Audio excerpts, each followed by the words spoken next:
council put away all cell phones. If you need to attend to personal business during the meeting, please move for a recess.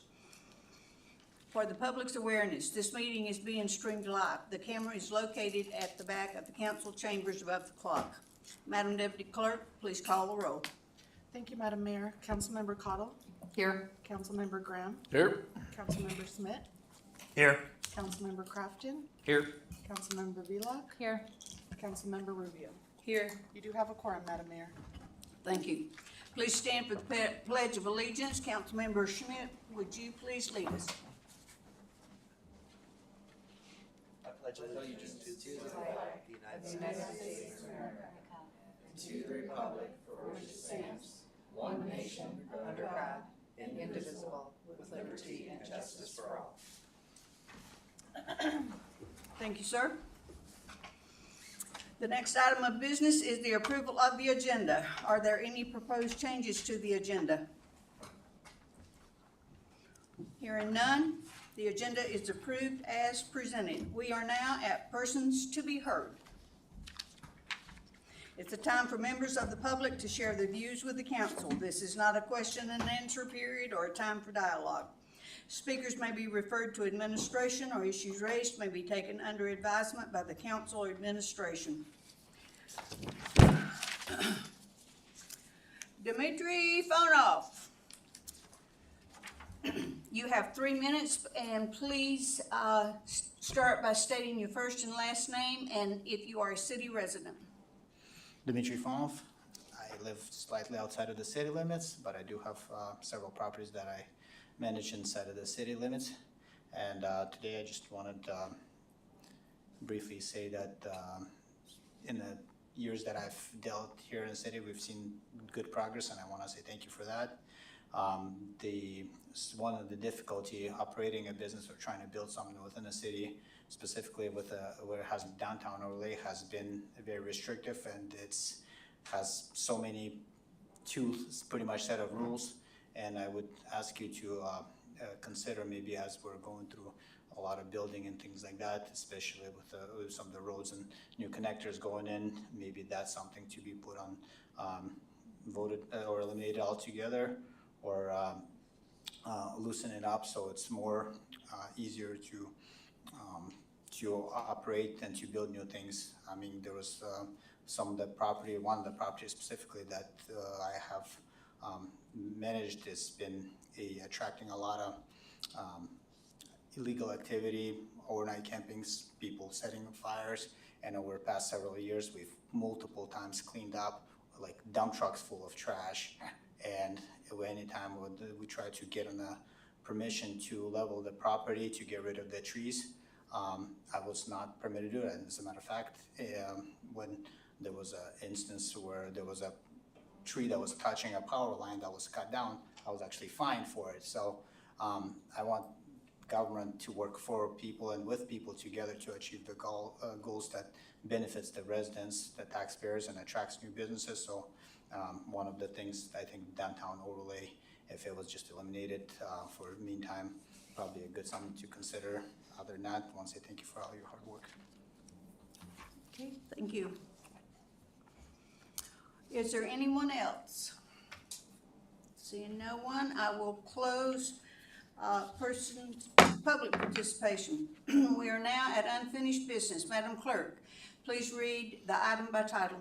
Thank you, Madam Mayor. That's ordinance serial number 2514, repealing and reenacting Wasilla Municipal Code Title 16, Land Development Code, to substantially change the uses permitted in each zoning district, the review, enforcement, and permitting procedures, the planned unit development, landscaping, parking, conditional use, and variance procedures, and the design standards imposed in the city. Okay. This has been postponed from the April 28th, 2025 and the May 12th, 2025 regular city council meetings. There is a motion to adopt pending. So would the council like to enter the committee of the whole for further discussion? Madam Mayor, I move we enter into committee of the whole for discussion of ordinance serial number 2514. Committee of the whole would include city staff and city council and the administration. And the attorney. I consider her staff. Okay. But yeah, just to make her feel special, let's say city attorney. Rubio seconds. It has been moved by Councilmember Graham and seconded by Councilmember Rubio to enter committee of the whole. Is there objection? Hearing none, the time is 6:05 PM. We are now in committee of the whole. Okay. Madam Mayor. Mr. Graham? Thank you. So, yeah, I asked to put this in committee of the whole just so we can kind of go through it. Obviously, I don't think we want to go through this, line by line like we do the budget or have been doing the budget. But I think there are some, overarching questions that need to be asked and then some specific things that need to be asked. So if it's all right with the council, I have several things from the description from the beginning of it. I'd like to just run through those all together and feel free to comment on whatever. Some of them are probably gonna need the attorney's wise discretion there. Council object to that? No, hearing no objection. Councilmember Graham, will you please tell us what page you are on? I will do that. That's All right. one of my pet peeves, is not knowing where to look. So in the ordinance, I'm on page, or in the packet, I'm on page 8 of 323. In the ordinance, I'm on page 4, line 103, which is item D. It says to ensure the future development of the city is proper type, design, location. I think ensures a word that the government should never use. I think we're encouraging things to happen. I don't think that if we, ensure something, that means that no matter what happens, we're gonna hold to the law, and there, not gonna be variances, and even though it says in here we're gonna have variances. So I would suggest we use the word encourage instead of ensure. On that same page on line 113, and I will need the attorney to weigh in here. So this title applies to all private land, including property owned or managed by the Alaska Railroad Corporation and the University of Alaska. Do we have the authority to regulate their lands if it's in the city? That's. Trade me, Holly. Is it not? I complicated, Mike, what am I doing wrong? I'm sorry. Okay. Yes.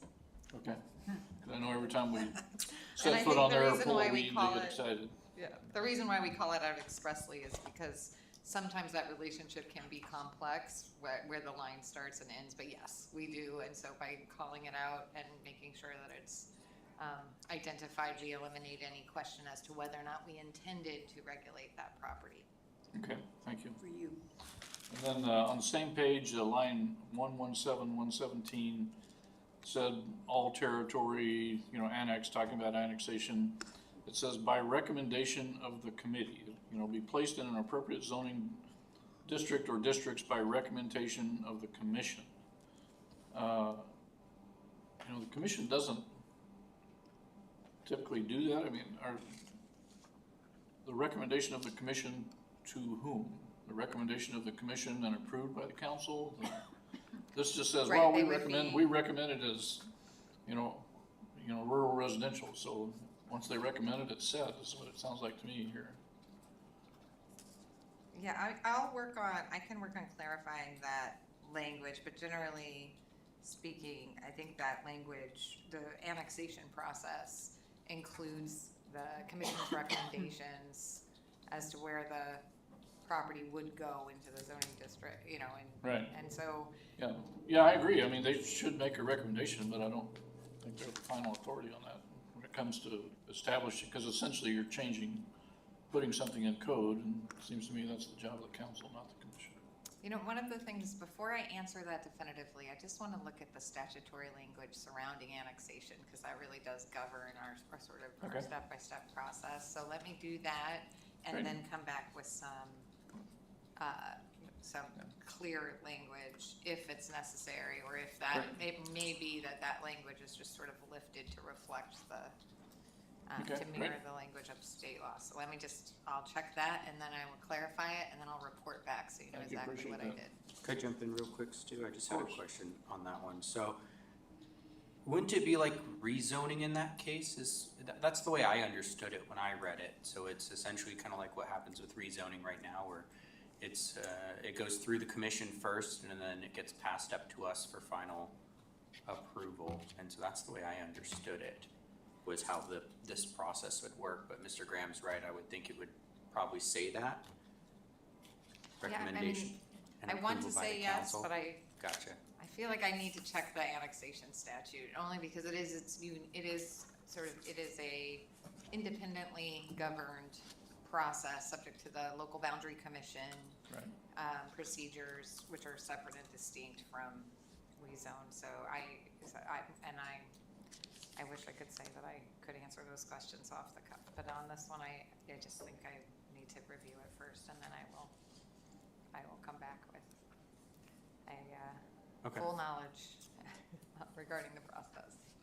Then if I move on to the next page, which is page 5 of 152. I got another question on 4. if I Oh, can I'm stay sorry. there. Yeah, it's okay. Sorry, I don't have the line numbers because I did it before we got the line numbers. I haven't transferred my notes over yet. But same page there, section B, basically it's talking about complaints, and it says the full name of the person making the complaint. Do we not allow for anonymous complaints when it comes to this? I'm sorry, where are you? It'd be line 126, Okay. 124 to 126, if that helps.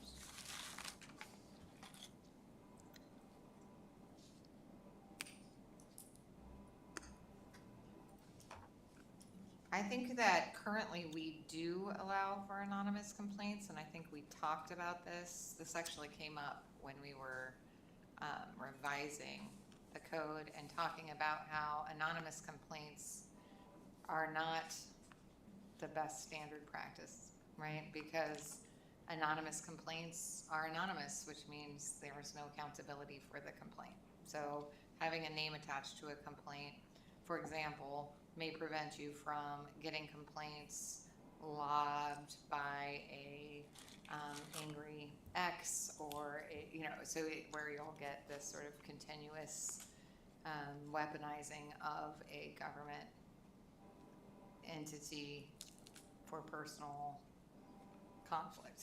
And so, generally speaking, when individuals are required to put their name on the complaint, it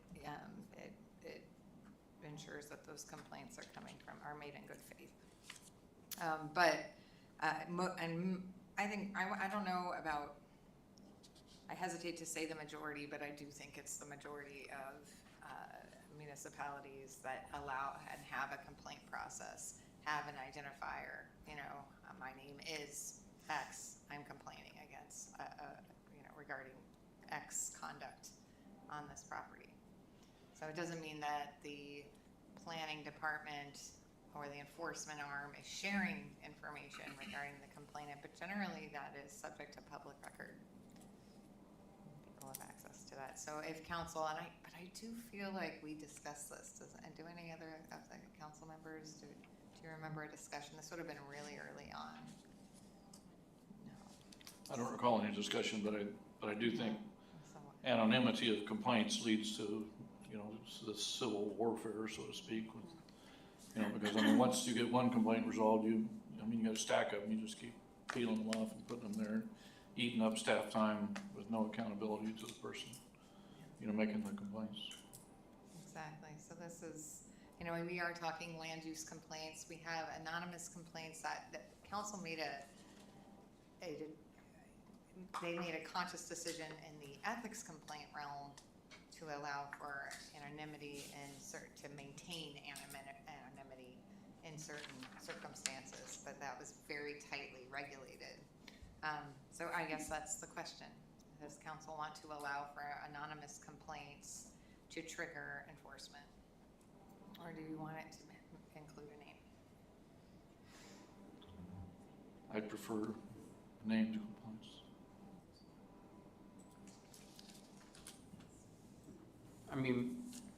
Looking at it, it says must. To me, I think the word may would make sense because it says, hey, we have the option to. So you can't force somebody to do it. Kind of like you file a police complaint. know, you're not forced to do it, but we're gonna still encourage it, so it'd be one of those things that I could see if you go file the complaint and then you say, hey, I need this information. If they ask why, then you say, well, you don't have to, then they're either gonna say yes or no and continue forward. But I don't, my question would be, do we see a weaponization of people making complaints like that? I mean, you could still do it even if your name's on it, type of thing, right? Whether your name's there or not, you can file 100 complaints. Madam Mayor, I was just gonna ask, how many do we have anonymous? Like, do we have that number? Like, is it a high number? I think it was, Because we accept them now, yeah. and I'm just wondering if it's eating up staff time now. When we started this project, it was. It was. An issue. Now, again, we started this project a while ago, but it was one of the things we talked about was changing the process so that you had a named complainant. That said, I would have to say, do you know the situation now? Because that was, a year and a half, 2 years ago. Yeah, through the mayor. So I know that when they're anonymous, they aren't really acted upon. They're already operating with the expectation that if you're not willing to put your name behind your complaint, then it doesn't rise to the top for the many compliance responses that they have. So it's already an expectation that you need to put your name down if you want compliance to take it seriously. I like the idea of putting the accountability in the person that's writing it, so I do like it. Madam Mayor. Nikki? I was just gonna say, we could take out the complaint maybe by phone or in writing to include the full name of the person making the complaint. Take out the word but must, put the word to include the full name. Doesn't sound as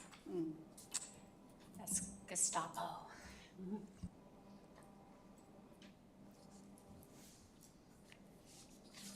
And can I just, so the way that would read is the complaint may be by phone or in writing to include the full name of the person making the complaint.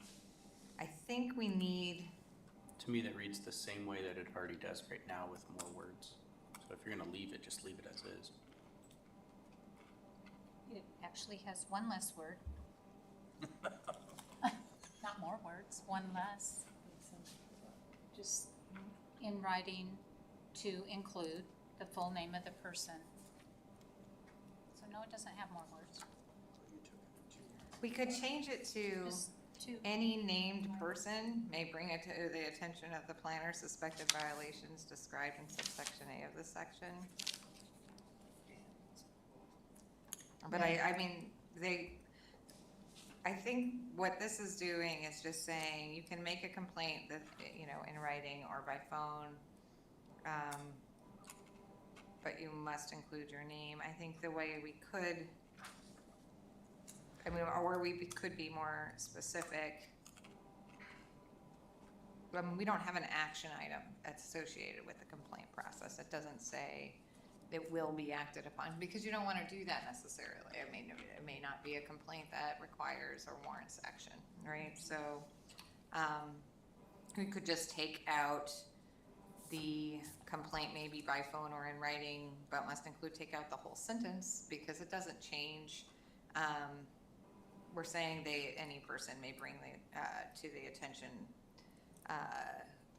may bring suspected violations to the attention of the planner. It's not necessarily emphasizing how those will be handled.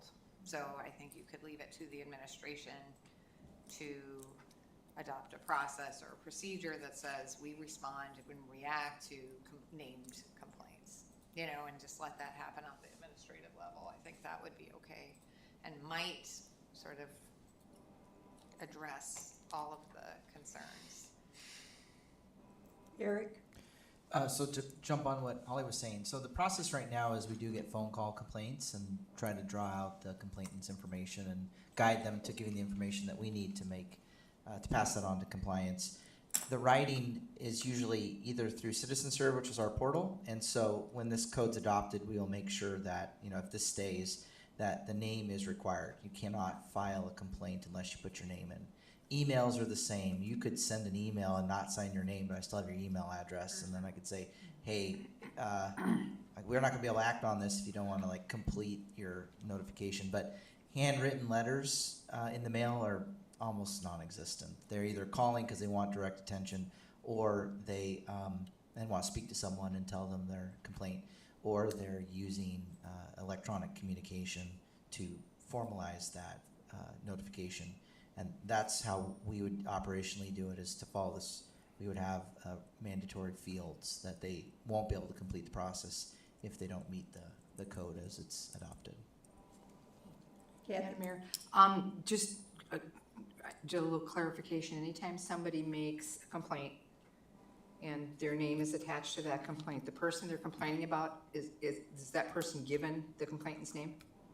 No, and I would say. No, they not typically. No, the compliance officer is embedded with the police department, so it's kind of a CAD situation. So the police department shows up for something, they say, we got a report, we need to deal with this. Well, who complained? Well, we're not here to deal with that right now. We're here to talk with you. But like Holly talked about and other council members have talked about, there does need to be some semblance of skin in the game, if you will, to file a complaint so that it doesn't become a weapon in itself and then tax compliance or the police department. Because there really is, I mean, that's what it's weighed upon, is those complaints start with compliance, code compliance, and then if they need to be elevated, they're going right to an officer. They're seamlessly related, and officers respond to things that they say, oh, this is code compliance, and they drop it back down. So there's going to be a range, if you will, of how many people in different positions look at these complaints based on their severity and how they touch code versus, the criminal code. So. Okay, I just wanted to make sure on that, because not far from my house, there was neighbors complaining, and it was like the Hatfields and the McCoys. And yet in that same neighborhood, somebody has chickens that are closer to the road, not the way code says it's supposed to be. And they have roosters, and they now have bees right next to the driveway, which is just not far from the road. But you think about, filing a complaint, but it's like, I don't want the neighbors to have my name thinking I'm picking on them, and I don't want a Hatfield and McCoy's situation in the neighborhood. So a lot of it, depends on the makeup of the neighborhood. And after watching the way some of this neighborhood has, I haven't filed a complaint because I don't need the Hatfields and the McCoys. So I just wanted to make sure whether or not, if Mark filed a complaint, if the person he filed the complaint about, if they're given his name. Not through the process. Okay. They can do their own sleuthing and ask all the neighbors, but code compliance is complaint driven. Mm-hmm. So they have enough to do with the number of complaints. They're not driving around looking for work. So and I think that's why, because of that, there is the expectation of some willingness to say who you are in your complaint. Okay, I just wanted that clarification. Thank you. Great. Sorry, Stu, did you want to move on to page 5? Oh, I had one at the beginning before we went further forward. Okay. Holly, could we jump back to basically, I guess it'd be considered our table of contents, which has all the different divisions listed out. I'm kind of curious how it got decided to be listed in the order that it is. Because I'll be honest, reading through it, it felt very backwards. Page 2, if you're looking, 2 of 152. Because it basically said, it talks about all of these different things that you're allowed, that you can or can't do, and you need this type of permit or that type of permit. But if you were reading through it, you wouldn't know what that is until you get to the very end where it says, oh, this is what an administrative approval is. This is what a conditional use permit is. It felt backwards in my mind.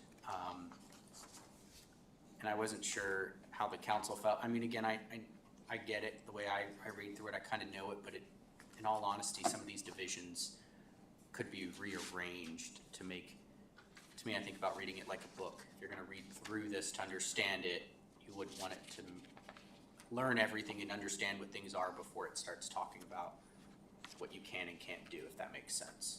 Yeah, well, I mean, I think what really happened here, and we spent a lot of time, I don't know if council remembers, but we spent a lot of time, it came with the outline first. We walked through what it would look like, what the layout looked like. We talked about each of the divisions and the order to get to where we are.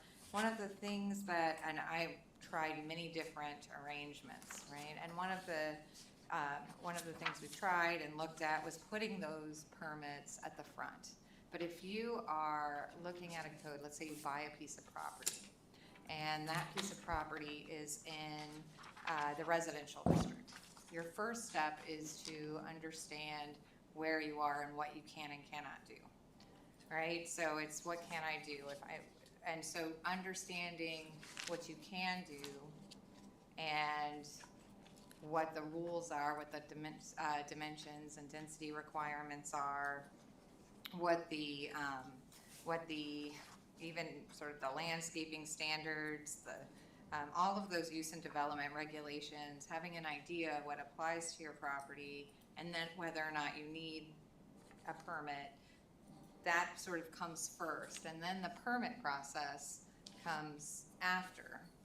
And so when we went through it, it sort of followed more naturally to have that permit process also very close to the violations and enforcement process. So I know I have this type of property, what can I do on that property, right? And then the next step is, okay, I need an administrative approval permit to do that on this property. Then I go to the chapter and I read about the permitting. What happens to if I'm violating that? Because a lot of people don't even get to that, you know, each of those steps. They start at just the step of, can I do this here?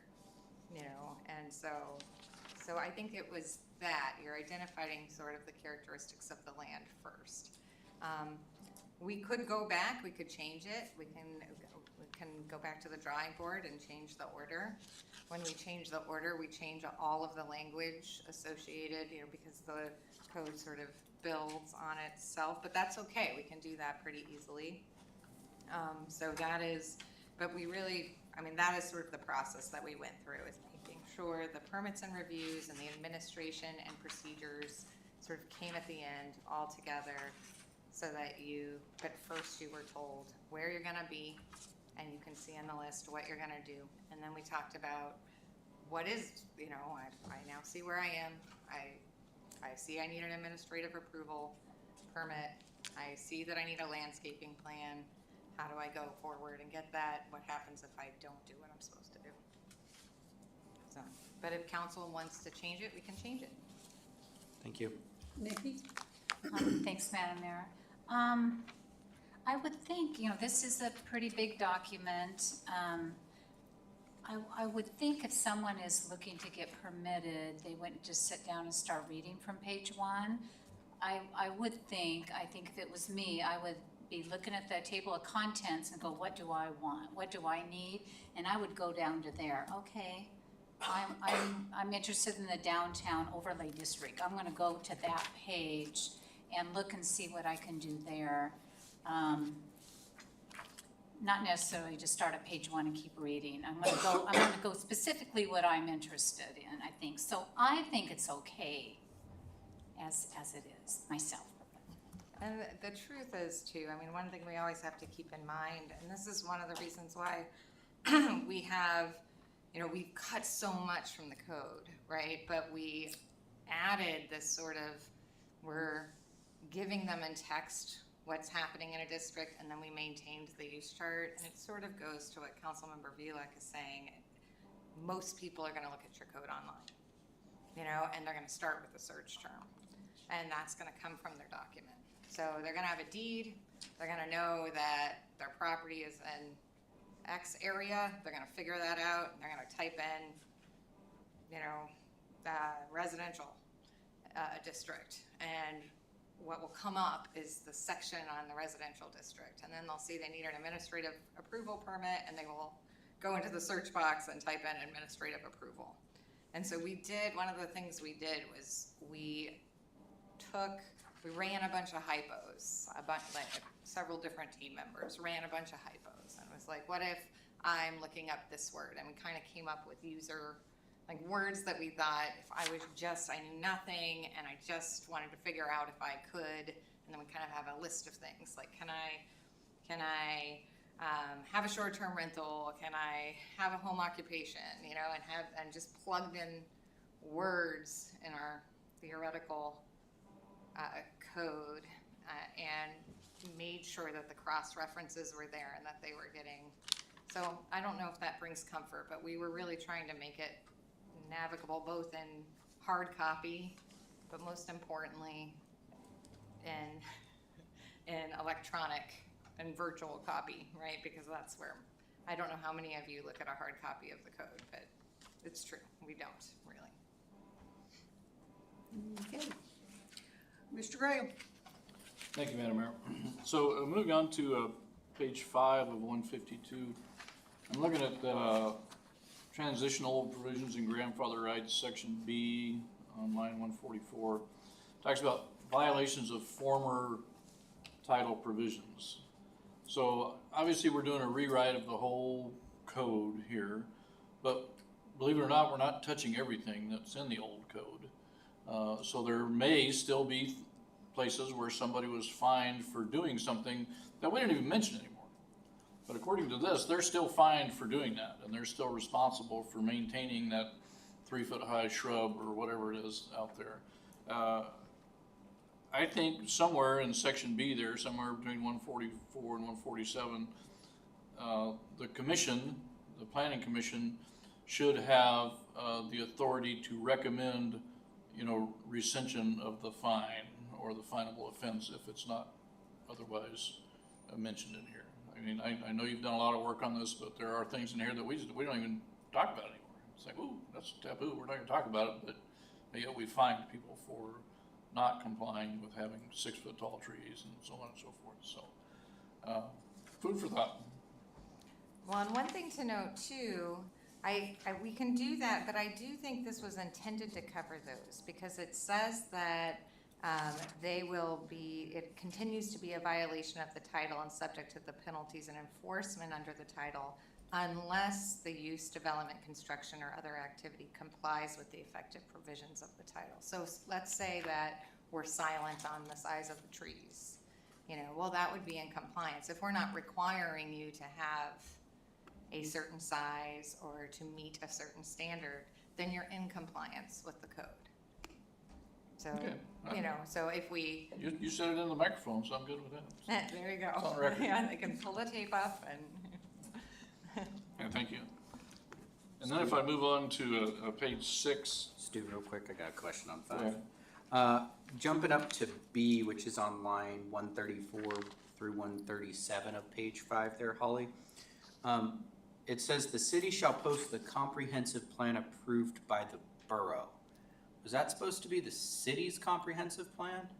Yes, this borough approves the comprehensive plan once the city passes it, which is sort of the moment of ratification. Even though it's the city's comprehensive plan, because the planning and zoning, the planning and, we don't have planning authority. So the planning authority that the city of Wasilla exercises has actually been transferred to it by the borough. And so there are provisions regarding the comprehensive plan, and they control sort of the scope of the transfer, right? Requires the borough to sign off on the comprehensive plan. So just for clarification, I think for the people, should we call it the city's comprehensive plan? Because I mean, again, if you think about it, how many people are gonna know that type of thing? So I would say we'd insert the words cities technically as a possessive before comprehend. That way it's saying, hey, it's the city's comprehensive plan, but since it has to go through borough approval. Because I mean, the way I read it, the way I understood it at first was that it's a different comprehensive plan. So does that make sense? Yes, and I think we should, just to follow that line of reasoning, we should probably do the same thing in subsection A, and maybe even in the title, just to add that clarity you're seeking throughout that section, if that makes sense. Would you bring us? So it would just be, and I don't know if we say city or Wasilla comprehensive plan in the title, I'm not sure. I would put in the title. I would put the Wasilla comprehensive plan. Wasilla, okay. Do you want to bring us back an amendment when we amend this at that time? If we don't get to it tonight. Okay, and then in subsection A, I'm just gonna say the city comprehensive plan. I think we could still say Wasilla and then use city in subsection B. I don't know how council feels about that, but I just feel like, just to be as clear as possible, I think that's a really helpful amendment. Thank you. Mr. Graves? Thank you. And then if I move on to page 6 of 152, line 174, talks about approved projects for which a permit was granted before the effective date of the adoption or amendment. It says, shall be permitted to proceed to construction. Do we want to put something in there that says, if the construction happens within so many days? Because we've had people, I mean, usually we give people a pretty long span to start the construction, and then a pretty long span to finish the construction. But I mean, and people often ask, well, I won't say often, people sometimes ask for extensions on that, whereas that extension could then, if you extend another, 180 days or whatever, it might put you in violation of what clearly we've decided the code is. So if you brought forward a plan, you could proceed with that plan within so many days. Do we want to mention that, or do we just want to let that slide? So where are you, Councilmember Graham? Just so I think I want to just read through that sentence. 174? 174 to 176. number 2. Stu, I'd almost think we just put in there like no additional extensions. No, I think it's really helpful to add a identifier if you want to, because a permit was granted, it will be based on the conditions of that permit and the specifications. So if we want to be more limited for that permit, I think it's useful to put that in here. So do we want to, and what did you recommend? How many days? Well, I'm just asking, do we want something like that? I mean, and what happens when, I'm gonna build Stu's Burger Shack in accordance with the current code, and then the new code says, well, Stu, you only need 18 parking spots instead of 20, so I come back with a new plan, and then you decide, well, if you're gonna do that, then the old permit really expires and you gotta start all over again. Eric, we could add in accordance with the terms Well, does of that permit. does line 177 kind of take that into account? That 1, 2, and 3 from starting in 171 to 180, they kind of build on each other. So Right. if any building or development for which a permit was granted before the effective date of the adoption or amendment of an applicable provision of the title shall be permitted to construction, if the permit issued before the adoption fails to comply with the time frames, so it kind of, I don't know the time frames off the top of my head, but it feels like 2 rolls into 3 if it goes too long. If And you I agree with wanted that, to. but it says any approved extensions. So does that mean extensions approved prior to the adoption of this plan, or? I think it does, yeah. Yeah. And that's where I'm thinking with it too, Stu, is if you had an extension to, I don't know, next year, because some of those extensions for building are like a year time frame that you get. I would think we would just have to add something that basically says, once this is done, you can't get any more extensions. And then whatever you have time left, and if that extension ends, you're gonna reapply.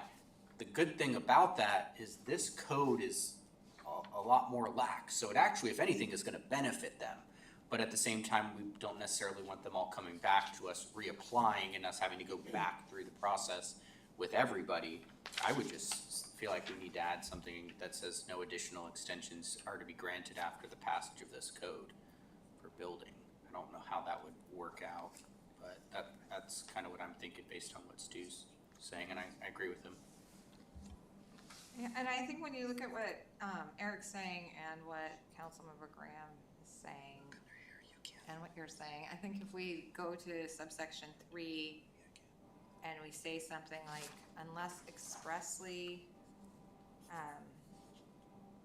provided in the permit, no extensions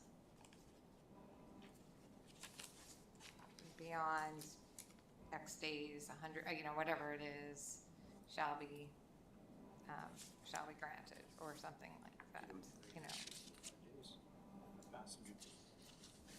I would think 365 days from the passage of this code. So if you have a permit to build something and it's not complete within the next year of this being done, then you have to reapply, is basically what we're saying. If I'm just to put a time frame on it. That's a thought.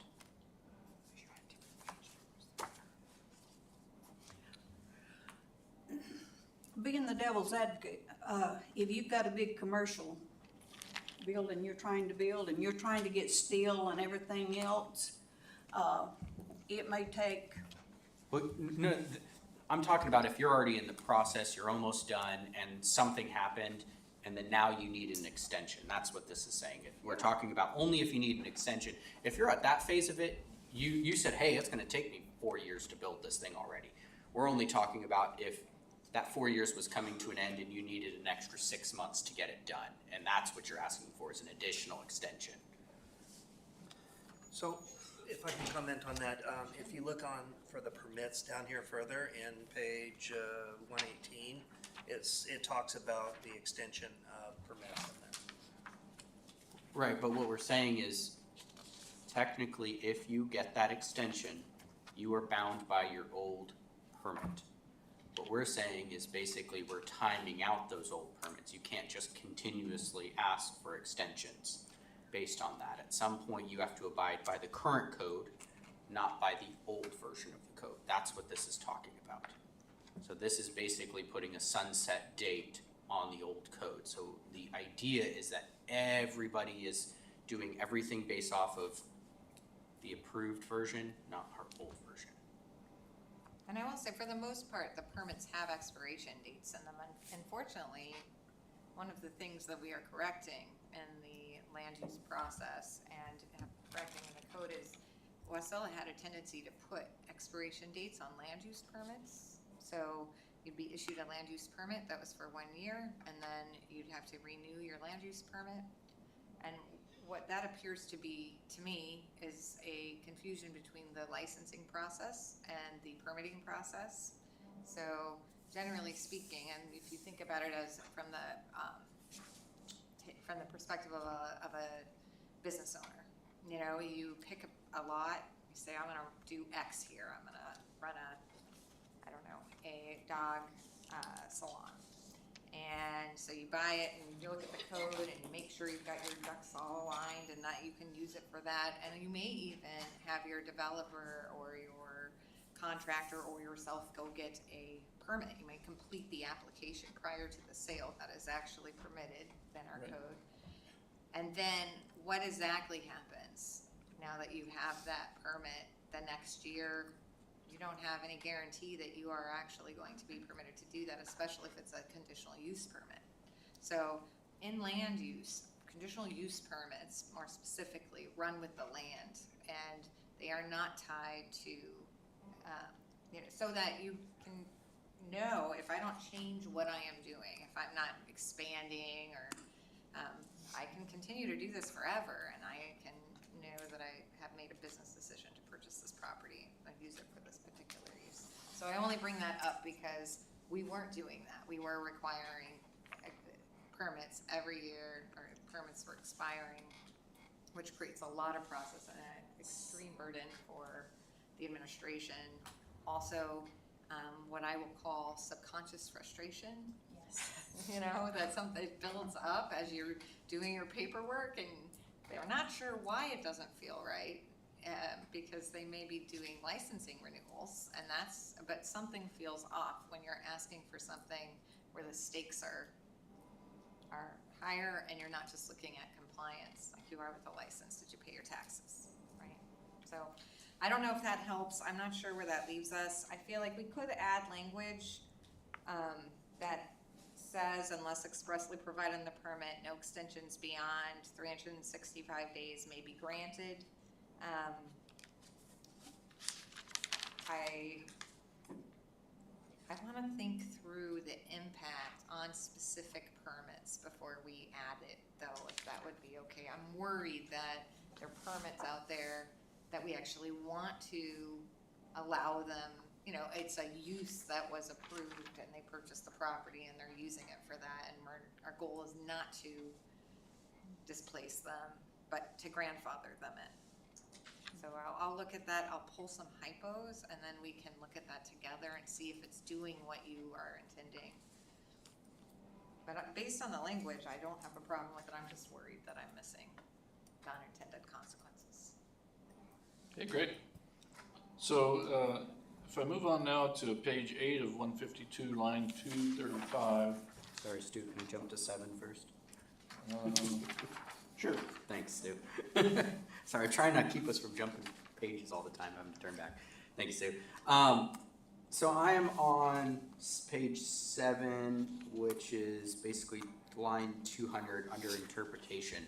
So we're giving the planner 30 days to make interpretations, which first off, way too long to make a determination on that. I mean, that is a 30 days in writing. Again, we want to make sure that things are getting done in a timely manner, and if somebody has the right to wait 30 days.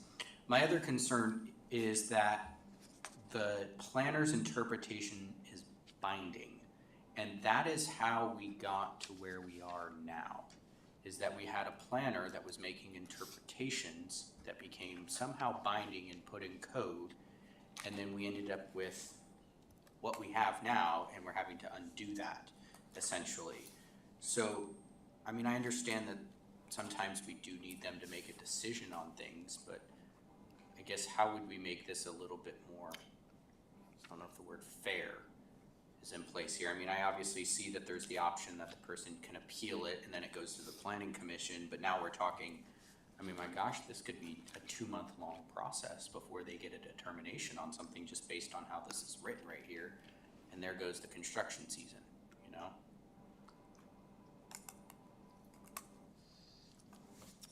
Yeah, so let's see, before I answer you, because I'm not sure I have, my first instinct is to say they absolutely need to be able to interpret the code and say, no, that's what family means. Which I understand, there's certain times they do.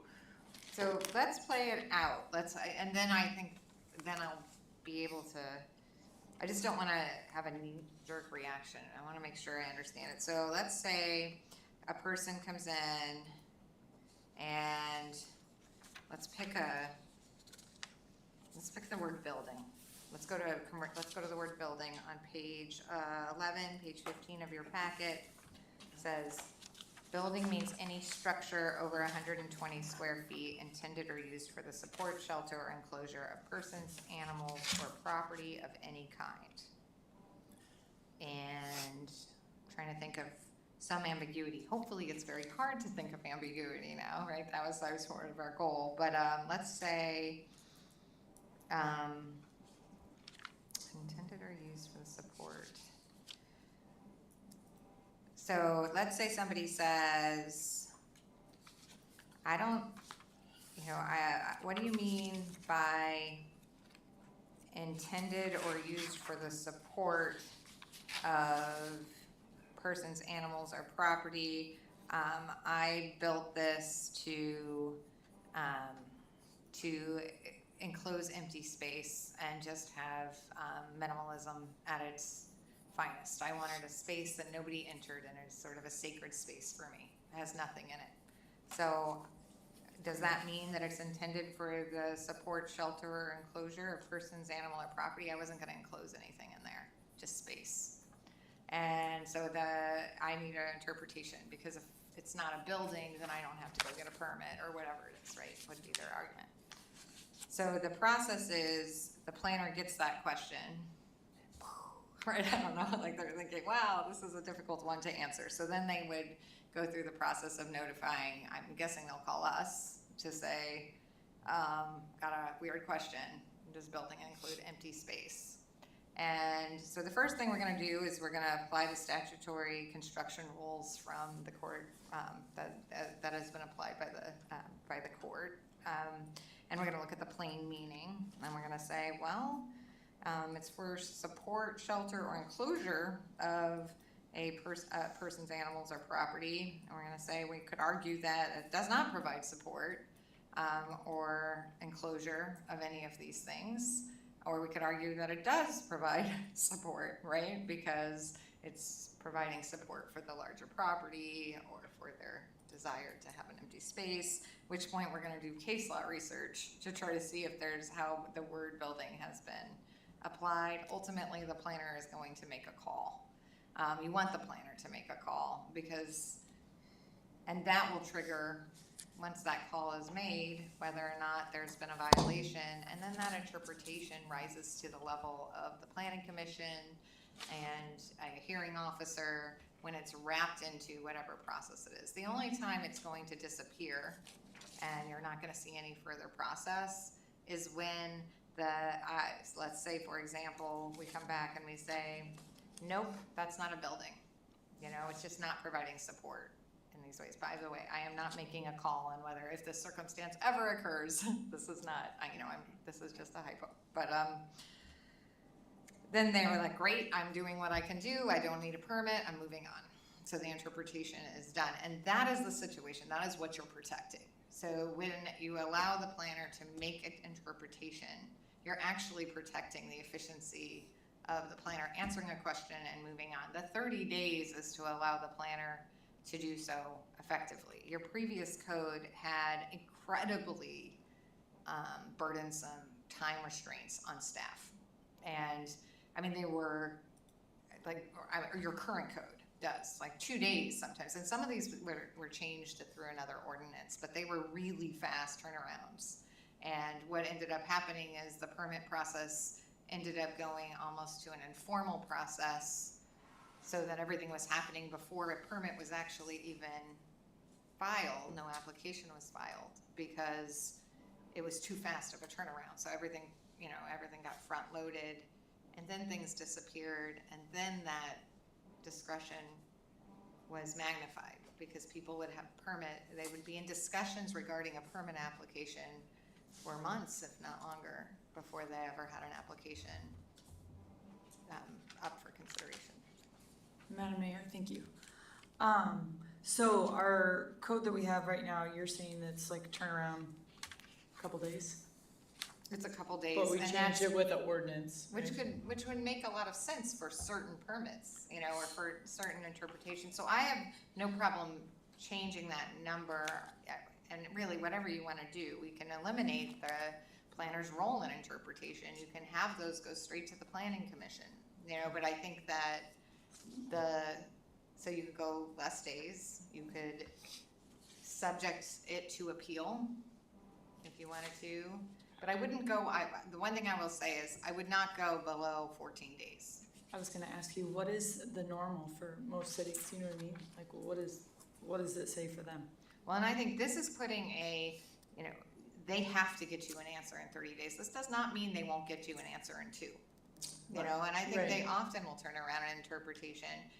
80% of the interpretations are gonna be questions that the planner knows the answer to. Exactly. And they're going to respond. And if they don't respond, they're going to have a disgruntled property owner or developer, and that gets action because, they're frustrated. And and that's where so I don't think there's any intention to take too long, but I do think there are interpretations that take time.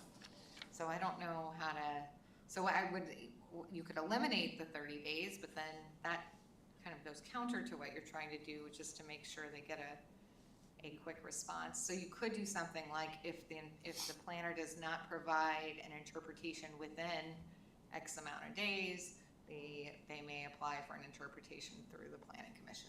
You could do something like that, so you're, I don't know. Would that work, Councilmember Crafton? Mr. Crafton? Thank you. I just thought 30 was too long. The number I had in mind was cutting it in half. 15 days felt a little bit more comfortable to me. Again, I understand that the intention is not to give people or to allow that much time, but the fact is that it's the option, and there's a lot of places in here where pretty much everything is 30 and 45 days in here for responses, and it's multiple times over. And that was something that I remember when I was on the planning commission. There was a big chart brought forward to us where the previous planner wanted to double the amount of time that she had in doing everything. And I was like, no, like you don't need 20 some odd days to do administrative approval. Like there was a lot in here, and that to me, I was like, I understand that there's a balance of trying to find that we're not trying to be burdensome on the administration, but also we're here to serve the public.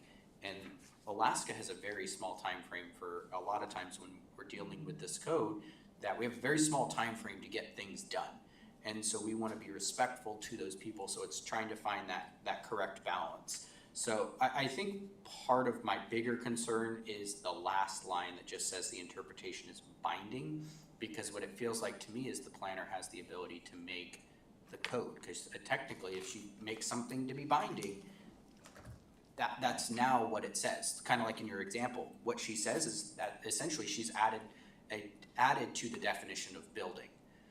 And so to me, it would make more sense that if it had to go that far, where we had a situation where the planner really did come across it and go, oh my gosh, guys, like I have a situation that I can't actually make a true interpretation on, I would think at that point it just goes directly to the planning commission, because the planning commission needs to hear it and say, hey, yes, it does fit.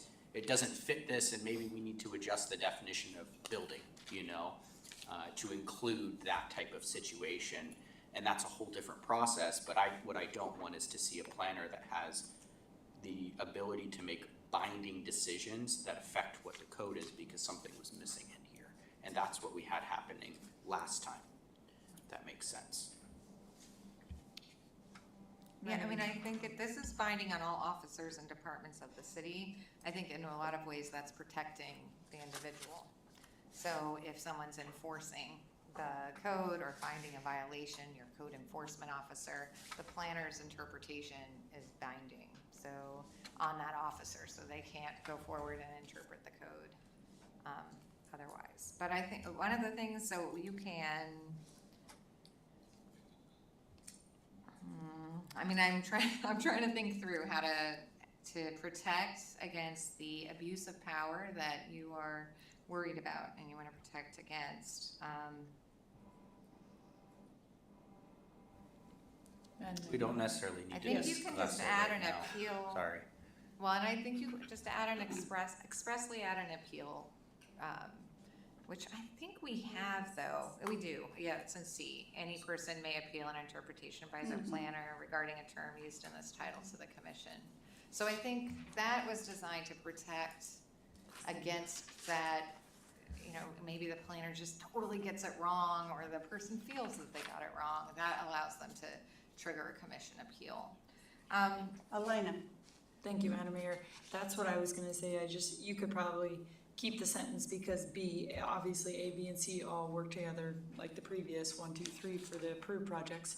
But I would double check if we could to see what it says for other cities for 30 days. Is that like the set base? If it is, then maybe we could just leave it and not worry about it, because our planner turnaround will probably be better. But I'm just saying, in the regards of picking a day or cutting it in half, I don't think that's what we should do. We should definitely look at a few other ones and maybe pick a happy medium. Thank you. Eric? I was gonna ask the clerk if she can remind us how long we have for public records requests. What's our turnaround time on that? 10 days. 10 days, yeah. So those are quick. They take time to pull those together. The planner in an appeal is, they've done work already, but I like your suggestion on seeing what other cities do. There's definitely going to be all these overlapping projects, so the planner's gonna have to stay on their toes with timelines to meet deadlines, but. Yeah, and I think going to 15 days to me doesn't immediately, like, that one seems reasonable. Going under 15 days, the 10-day requirement for Public Records Act, under the Public Records Act, that's because that's a fundamental right to access those records. And so the reason why we have to turn it around, and they hold us to that, and it's, but to be clear, that's a right to a response, not an answer. Right. So that you might get something that says, we received your public records request. We are in the process of gathering all of the documents, and we anticipate having that to you by X date. Now, eventually, if you're getting too many extensions, then you might run up against a violation of the act. But the 10 days is to the response time. So maybe, in light of what Eric's saying, maybe we could do something like that and just say that the planner, oh, we do. The planner has to respond in writing. So actually, given that, working through all of this, given that I don't have an issue with 10 days because the response is not necessarily getting you back the interpretation. But I think to Councilmember Crafton, if you really want that to result, you want that time frame to get that response, then I would recommend saying something like any person may appeal an interpretation by the planner regarding a term or a failure by the planner to provide an interpretation to the commission. You know, put both of them in there. So if the planner is not responding and they're not getting, or they're responding but they're not giving them the interpretation they need to know what they need to do, they have a out. They have a resource. How does that land? Lee? Madam Mayor, thank you. I like the idea of, I mean, you can change it to 10 days, but correct me if I'm wrong, for the clerk's office, if you guys need an extension because maybe it's a big public records request, you guys call the people that are asking for the public records, just correct me if I'm wrong, and then you say we need more time, an extension. Correct. And so if we, like I said, I still like the idea of checking other cities first before you put a date on it, but if we did happen to put 10 days, I think that the discretion, we are human, that if the planner needed that, they could call the person applying for it and say, hey, I need a few more days, I'm working on this, I'll give me another week or whatever. But I really do like the idea of checking to see what other cities do, not just picking a date. Yeah, and generally speaking, especially when you are short-staffed and when you have massive amounts of permits coming in, I don't recommend we make laws with short deadlines. They're laws. You're saying that you are holding the city to doing this, no matter whether they have 2,000 or 20, you know, of something. So I do think trying to add a extension or an allowing for an extension for good cause shown or something like that, something that that the public will be able to hold the planner accountable for. So if you have a 10-day rule and the planner ends up extending it to 30 days, it'll be difficult to show the planner didn't have good cause to extend it 20 days when they have a really heavy workload. If they extend it for 3 years, you know, then you're at a different place. And so I guess it's that balance, protecting the public, but also remembering when an administration cannot comply with these provisions, your system gets warped a little bit, and new systems come into play, not because people are bad actors, but because they are doing their best to get done what they need to get done, can't do it, so they try to find ways to comply. And that is why I think Wasilla got to a place where everything lived in a pre-app process. You know, it was lots of meetings, lots of things going on in the pre-application, and there was this attempt to sort of hold off the application because those time frames. Most land use codes live in the world of 10 days, so you'll see that for some things, usually enforcement, appeals. So why 10 days? Because it's a property right, and we want to protect the right of the property owner when they're accused of a violation to get a very fast appeal, so they can get an answer very quickly because those are accruing. So it's really to protect them. We give them the right to a hearing in a very short turnaround. We give them usually 30 days to appeal though.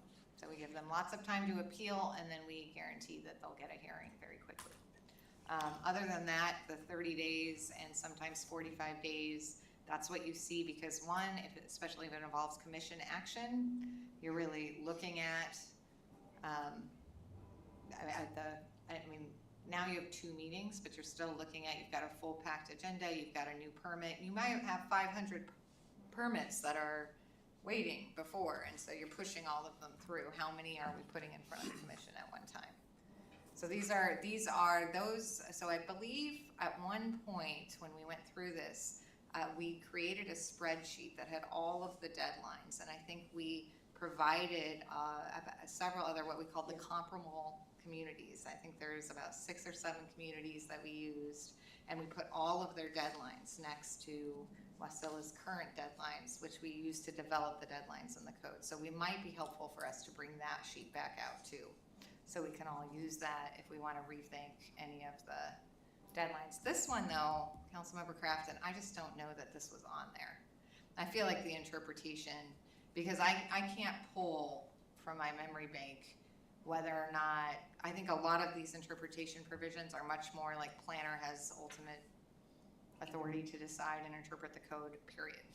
So we have this appeals process. We are already moving towards a much more public-friendly version.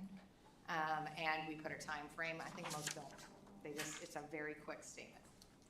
But we can, so this one, I'll check the sheet, but I don't think it's in there. So I'll look this one up and then create one that goes through the comparable communities if that works for council. Mark? Yeah, I think either way, I mean, even at 10 days or 15 days, because we're actually just giving them a response, not an answer. And because you have pending uncertain or uncontrollable circumstances that may happen. Maybe there's a Mount Spur erupts and this gets on the back burner for a time period while we're rearranging the whole city if we have to. So I think just a response, not necessarily an answer on something like that. And also, when you're looking at these deadlines, keep in mind the number of permits that is coming in. And there's the planner and one clerk in that office. So keep that in mind when you're looking at this. Mr. Graham? Thank you, Madam Mayor. We could move on. I'm now on page 8 of 152, the section up top that starts at line 230, talking about public utility or government structures. So earlier you had mentioned the difference between a structure and a building, and in this one here, lines 234 and 235, it says, certain things are going to be exempt from regulation, but not including buildings. And reading through the things that are exempt from this is basically infrastructure, power poles, sewer lines, that sort of stuff. It seems to me that a structure would be more in support of that type of infrastructure than would be a building, because a building, you're talking about 100 square feet and, ability to support humans, essentially, and I don't see that. And, having worked for MTA in the past, we built all these fiber optic huts around town, which are less than 100 square feet. But, you go inside one of those, it's a building. There's no doubt about it. Not a structure. So I'm just wondering, are we intending to exclude structures from line 235 there? It says, but not including buildings. Should it be not including buildings and structures? Because the title, on line 230 says public utility or government structures. I don't know, to me it's a bit foggy, but I'm not in the development business, so. Yeah, generally the statutes provide very clear governance for public utilities and certain government structures, right? But we're trying to basically ensure that all of the things that they need to run the infrastructure that provides the utility are governed by those laws and that are accepted from our laws. We don't want to start trying to apply our land use provisions to a auxiliary cable or running through it. But we do want their building to be subject to our land use regulations. We don't want them going into a residential district and saying, well, I can put up a commercial building here because I am a public utility. They cannot, and so. It also says you can put up whatever structure you want. Yes, they can, On and there. so that is. As opposed to putting up some, MTA did a nice job with the buildings with the pebbled exteriors and all that sort of stuff. But they could have, under this, they could have just as easily put up a Tyvek sided frame building and been legal. Not a building. Or not a building, but a Right, structure. it just couldn't be a building, it would have to be a structure, which means it has to be under 200, or 100 square feet. 100, yeah, thank you. Yeah. So, All right. As long as it's been looked at, take your word for it. Stu, before you get too far, I might, like Mr. Crafton, I'm gonna go back a little bit. Back to, comprehensive plan, page 4. Just after reading that, it appears we don't need more clarification. If you look, it talks about the comprehensive plan. Now, where's my other page? No, I got it. Okay, here we go. So, on page 4, it does say the comprehensive plan is a compilation of policy statements, goals, standards, and maps for guiding the physical, social, economic development, both private, public, of the city, and includes but may not be limited to the city Wasilla trail plans, the Wasilla Alaska Railroad relocation, reconnaissance study, but the Wasilla All Hazard Mitigation Plan phase. And then it says the city shall post the comprehensive plan approved by the borough. To me, I was just saying, I don't think we need Wasilla put in there. It's pretty clear that they're talking about the city of Wasilla's comprehensive plan. So I think it reads fine.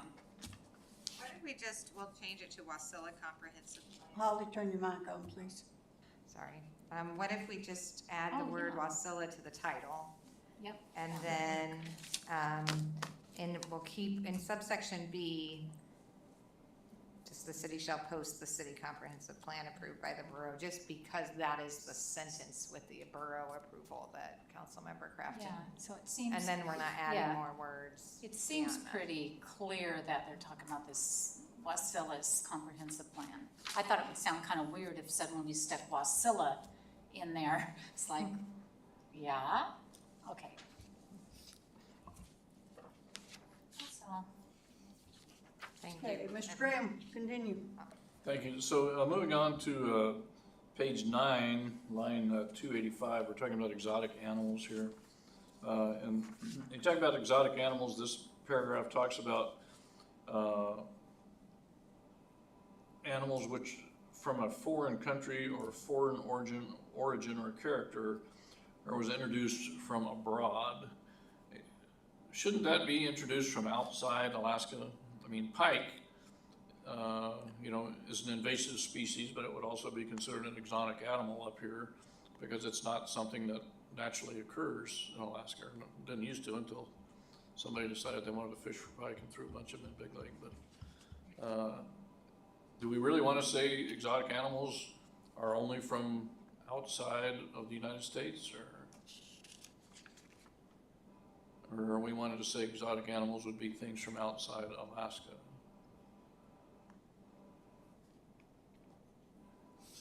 For instance, somebody wanted to bring up antelope, which would probably do just fine up here in certain areas. Up by Delta, they'd be just fine. But I mean, they're not native to Alaska.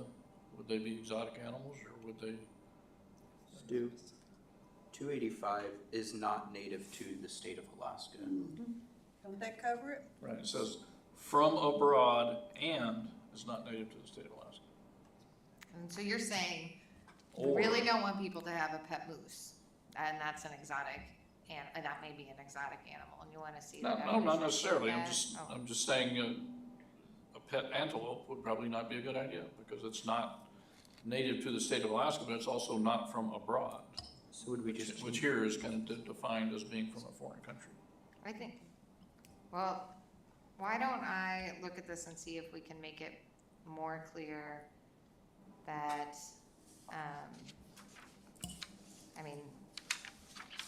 And perhaps it's just a simple matter of semantics, like in 285, introduced from abroad or is not native to the state of Alaska. I'll take care of it. That was gonna be my suggestion, just change that and to or in 285. Thank you. Madam Mayor, while we're talking about animals here, if we could jump page 20 of 125. We have pet. Is there a reason why pet wasn't included with animals and doing animals comma pet? We don't have anything that's labeled 125. It's, I'm Or sorry, one what was fifty-two, that? sorry. Page 20 of 152. Line 615. And what was the question? Why we didn't move that one over with animals as well? Yeah, I think only because it didn't have the word animal in it. So we could move it because we're defining animal domestic or animal exotic or animal farm. We could change it to pet animal and then say animal pet, you know, to get it in there, to move it up to with the animals. I mean, pet animal doesn't, I mean, that sounds okay. But I think that's the only reason why. All these definitions have the word animal in them. You know, we don't have bees, for example, here. We are just including I just all the think animals. But we could do, if you guys wanna do pet animal, animal. I mean, it sounds a little funny, but it's okay. I mean, it gets somewhere, whatever makes It's it just easier. referencing everything else that's in there. It's basically talking about that entire section. But it also seems like a duplicate at the same time because animal and domestic are very, very similar in that same sense as well. I think though that a domestic animal is not necessarily an animal that, so, well, let's look.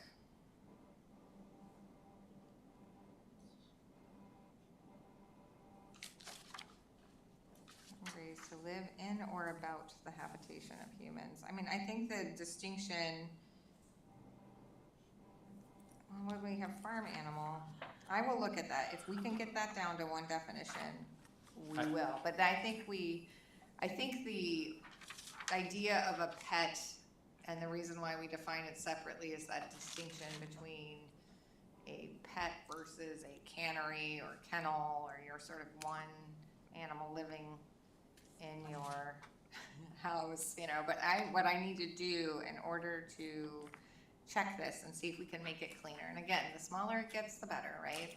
I can go back to, I'll go back to pet and see where it's used in the code. Because some of this, you know, we wouldn't necessarily change a definition if it didn't need it. If we're just eliminating a definition and it's not used in the code. I believe at one point I went through and removed any definition that was not expressly used in the code. I'm worried that pet might be, though, one of those things that is only used in the code in another definition, for example. So. And I wouldn't entirely remove it. What I would probably add is animal, domestic, or domestic animal, or pet. Because technically, if you read them, they are almost the exact same definition. And so I would just move it in underneath that, because it encompasses all of the same style definition, if that makes sense. So it still exists, but we're just, again, trying to shorten it in small places, so thank you. Well, I love that in my sort of initial, it sounds like it's gonna be better. And I just wanna run the check on pet and make sure that I look at how it's used. Otherwise, though, I have no problem with that. I think anything that makes it shorter is better, in general. Mr. Graham? Thank you, Madam Mayor. So moving on to page 12 of 152, our favorite subject here are churches. Oh, Lord. So, yeah, so this starts on page 369. It talks about the church being a building or structure primarily intended for the conducting of organized religious services and accessory uses associated with therewith. You know, we had talked about, well, what if your basement is a church and you're living upstairs? You know, I mean, is that a church or is that a residence? And I don't know if there's any definition anywhere in anybody else's regulations that say a certain percentage of the square footage needs to be dedicated, you know, for these religious, organized religious services. I just see us having the same issue that Anchorage had, and I think finally gave up on, but I mean, we saw the same thing in Nome recently. I mean, we've seen a lot of things where it's called a church, even though you've got 40 people living there, but they, you know, hold Bible studies in the kitchen, you know, so I don't know, do we need to? Well, I think this one council spent a lot of time on. I don't know if you remember, we had a handout for this one, right? We had a handout that lists the definition of churches in the comparable markets as well as other communities. And I believe that we ultimately landed on the same definition as Palmer, both for consistency, but also because it was good language. And the reason why is it added that primarily used language. And that really, at the time, I think Councilmember Crafton, you were the one who was sort of asking, can we make this definition more inclusive for churches, but also identifying, as you're saying, Councilmember Graham, that we don't necessarily want to create a quote-unquote loophole or something that isn't consistently and uniformly applied. And I think the primary use really does get you there. Because if the primary use is for church services or is for a church purpose, then it will be identified as a church, you know. And if you have a place that 40 people are living, it's the assessment as to whether or not that's a condo with a basement where people get together and have a prayer. And that's actually not a good example, because if you have a condo, then you're looking, each condo is its own dwelling and its own use, and that common space might very well be a church, because that space is separate and distinct. And it could be that you have a church that has, you know, that's leasing the space and running it and operating it like a church, and we don't want to foreclose that. I don't think that was not, at least before, that's where council was coming from. And I'm not suggesting we change this, I just want the council to be in agreement that this is what we're gonna call a church. You know, if this is what the council agrees on, I'm fine with it. I just don't wanna see us, after spending so much time in kind of muddy water there, to end up in something where we're gonna have to start making decisions because we didn't look at it, so. And this is a definition you did look at expressly, along with the definition of family. So and I think it's great to bring it back up, because I do think, while council's had these discussions and these meetings, one, we have new council members, but also the public, that's a lot to follow. So when you bring these up and raise them again, I mean, it's great because it keeps more people informed. It's a reminder. If we don't remember what we did on something, they certainly will not. Madam Mayor? Mr. Crafton? Thank you, Mayor. If I remember going back now, we basically added the word primarily, which was the big piece to the puzzle that essentially determined which is kind of what you're saying, Mr. Graham. Like, if you've got 60% of the property being used for a church and 40% is used for a residence, what is it? Well, at that point, it's a church, not a residence, you know. But just to have some fun with this here, what determines that? Do we have something that says, because then the argument is, yeah, I might have more space that's a church because, well, I have 40 people that show up, but that's only once a week. So primarily this is my residence, my secondary use is the church. I mean, so would we need something that makes that determination of hey, this is where we have to draw the line? And I'm not just speaking for church. This is more of a general question of when we have that primary versus secondary use, do we have something in there, or do we need to, and you might not have an answer right now, it might just need to be something you think about, but. Oh no, we spent so much time thinking about this, so I will, and I mean, us collectively, I include council and the planning commission in this. You know, we think a lot about discretion, and that was one of the biggest, because this code in large part reacts to misplaced discretion, right? And so because of that, and that is not to say abuse discretion, just misplaced discretion was something we were trying to solve.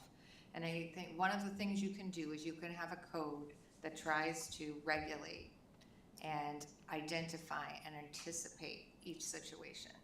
But when we do that, we have a very, very long code, and it gets more and more convoluted, and you have a lot more numbers. Your code starts to say things like if you're using X% or X square footage or all of these things, and that very quickly gets very overwhelming for the code, but more importantly, it doesn't work. In my opinion, there are too many uses and there's too many interpretations on how you're using something. You know, so you can have where even that 40%, right? The use and how much is 40% and how much is 60%, that's subject to, and I don't use this term with judgment, manipulation, right? And perception. So we cannot eliminate discretion from the code. It isn't possible, and when we try, a lot of times you end up with a code that's oddly rigid, or there are places that we want to apply it and we didn't mean to do what we just did.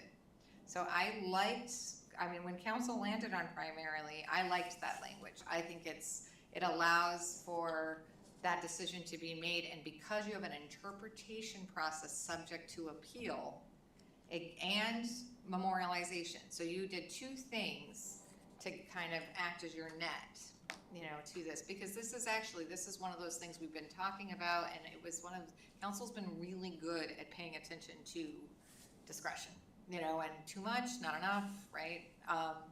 So the interpretation section is your net. It says the planner makes the interpretation, it's binding, they'll decide what primarily is. They have to keep a file, if I remember right, and we should probably go back to that provision, but I remember a subsection that says, I remember drafting a subsection that says that they have to keep a file of all interpretations. And let's check me though. So let's go back to, is it okay? Yeah. And then the other is it's subject to appeal. So if the person thinks that they are, that primarily is being misapplied or they're being treated inconsistently, they can appeal that, and the planner has by code a requirement to have all of those interpretations, which can be sought through a public records request, which, you know, gives them what they need, that fuel to say, look what happened with the last 6 churches. This is my primary use, or this is not my primary use, whatever, you know, their position may be. So I don't, Thank you. Councilmember Crafton, does that answer? Yeah, I need to go back a page if I could, Mr.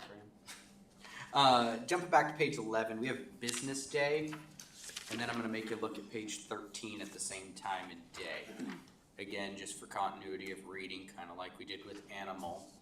Would we want to do day, comma, business day, just so that those two are next to each other? So people understand the difference and they see them together instead of seeing them separately. I don't know. I don't think that makes sense. I don't, so something about that strikes me. I see your reasoning, and we can definitely do it, but something about it,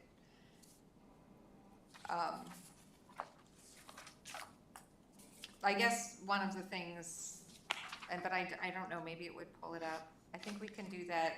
My thought is when a person is Googling it, they're gonna say, what's business day? Business day, you know, but we could go day business or business day and put day in there. I don't think anyone's ever gonna look up day.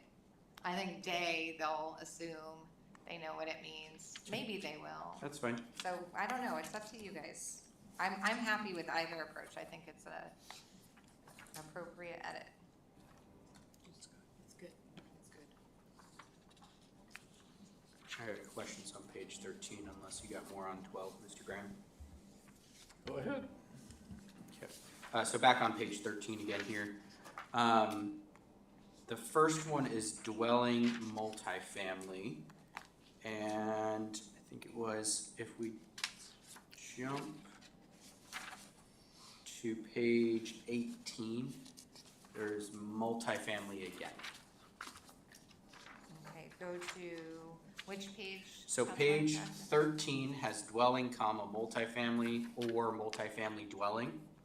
And then on page 18 of 152, there's multifamily, which says residential with 3 or more, which that's what the other one says. So I feel like that looks like a repeat. Okay, so 563, and I think we have multifamily and multifamily dwelling used in,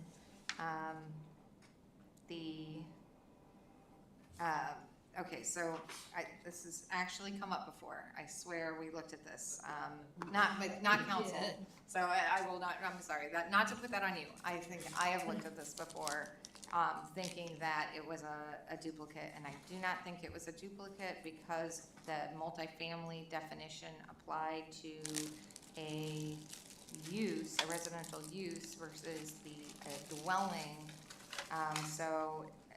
Multifamily means a residential use with 3 or more dwelling units, and a multifamily dwelling means a residential use or building designed for or occupied by 3 or more families.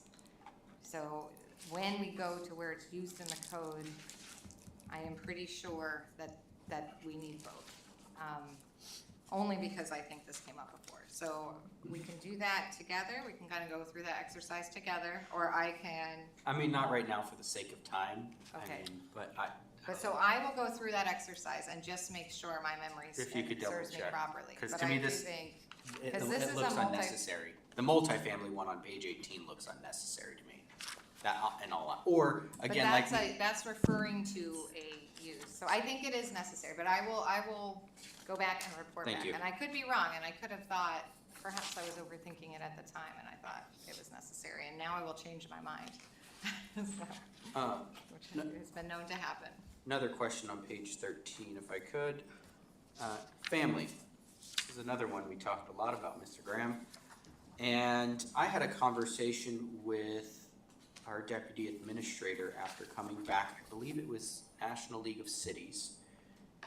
And Mayor, you might have remembered this one. Yeah, okay, so you do. They were down at NLC and they said not to define family. Do not define family. Because it actually can get you in more trouble if somebody argues that for some reason we're outside of this definition. And from what I understand, NLC determined that it was better to not define family. Thank you for that reminder, Mayor.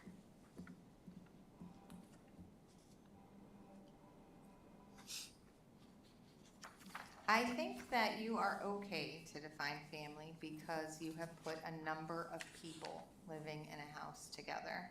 But I think the purpose, when they say don't define family, their argument is if you allow 8 people who are family to do something and you won't allow 8 people who aren't family to do something, are you getting close to a Federal Housing Act violation? So that's why they're advising you not to define family. So previously, when we first delved into Title 16, we defined family, you saying 8 or, right? We had a number of people, and that was why, because we also did not want, you want a definition for family when you're density-based regulation, right? You're dealing with, we don't want 50 people in a building, and even if they're a family, and that is something to think about, right? Like, even if you're family, you only get 4 people in a hotel room. I have a family of 5. That is right, that is not always convenient. But there is a number, not because somebody is passing judgment on my definition of family, but because they're passing judgment on the burden of the use, on the infrastructure, in theory. So that's the question. If you want to define family and have a number, we could go back and take a look at that 8 that we were using before. I actually think there was a conscious decision to expand this for families, and that's something, and for that sort of single family house. But you're right, Councilmember Crafton. There's always, once you get past a number and a volume identifier, you run the risk of inconsistent application and a challenge under the Fair Housing Act. So you're okay with it, is what you're saying now? So you can take it out. I think there's always risk. Again, anytime you find the word blood in a code provision, we are in a world of risk because we need to be uniform, and families come in many different shapes and sizes. So, but I thought that. So I guess what I'm saying is I think that was a conscious decision to move,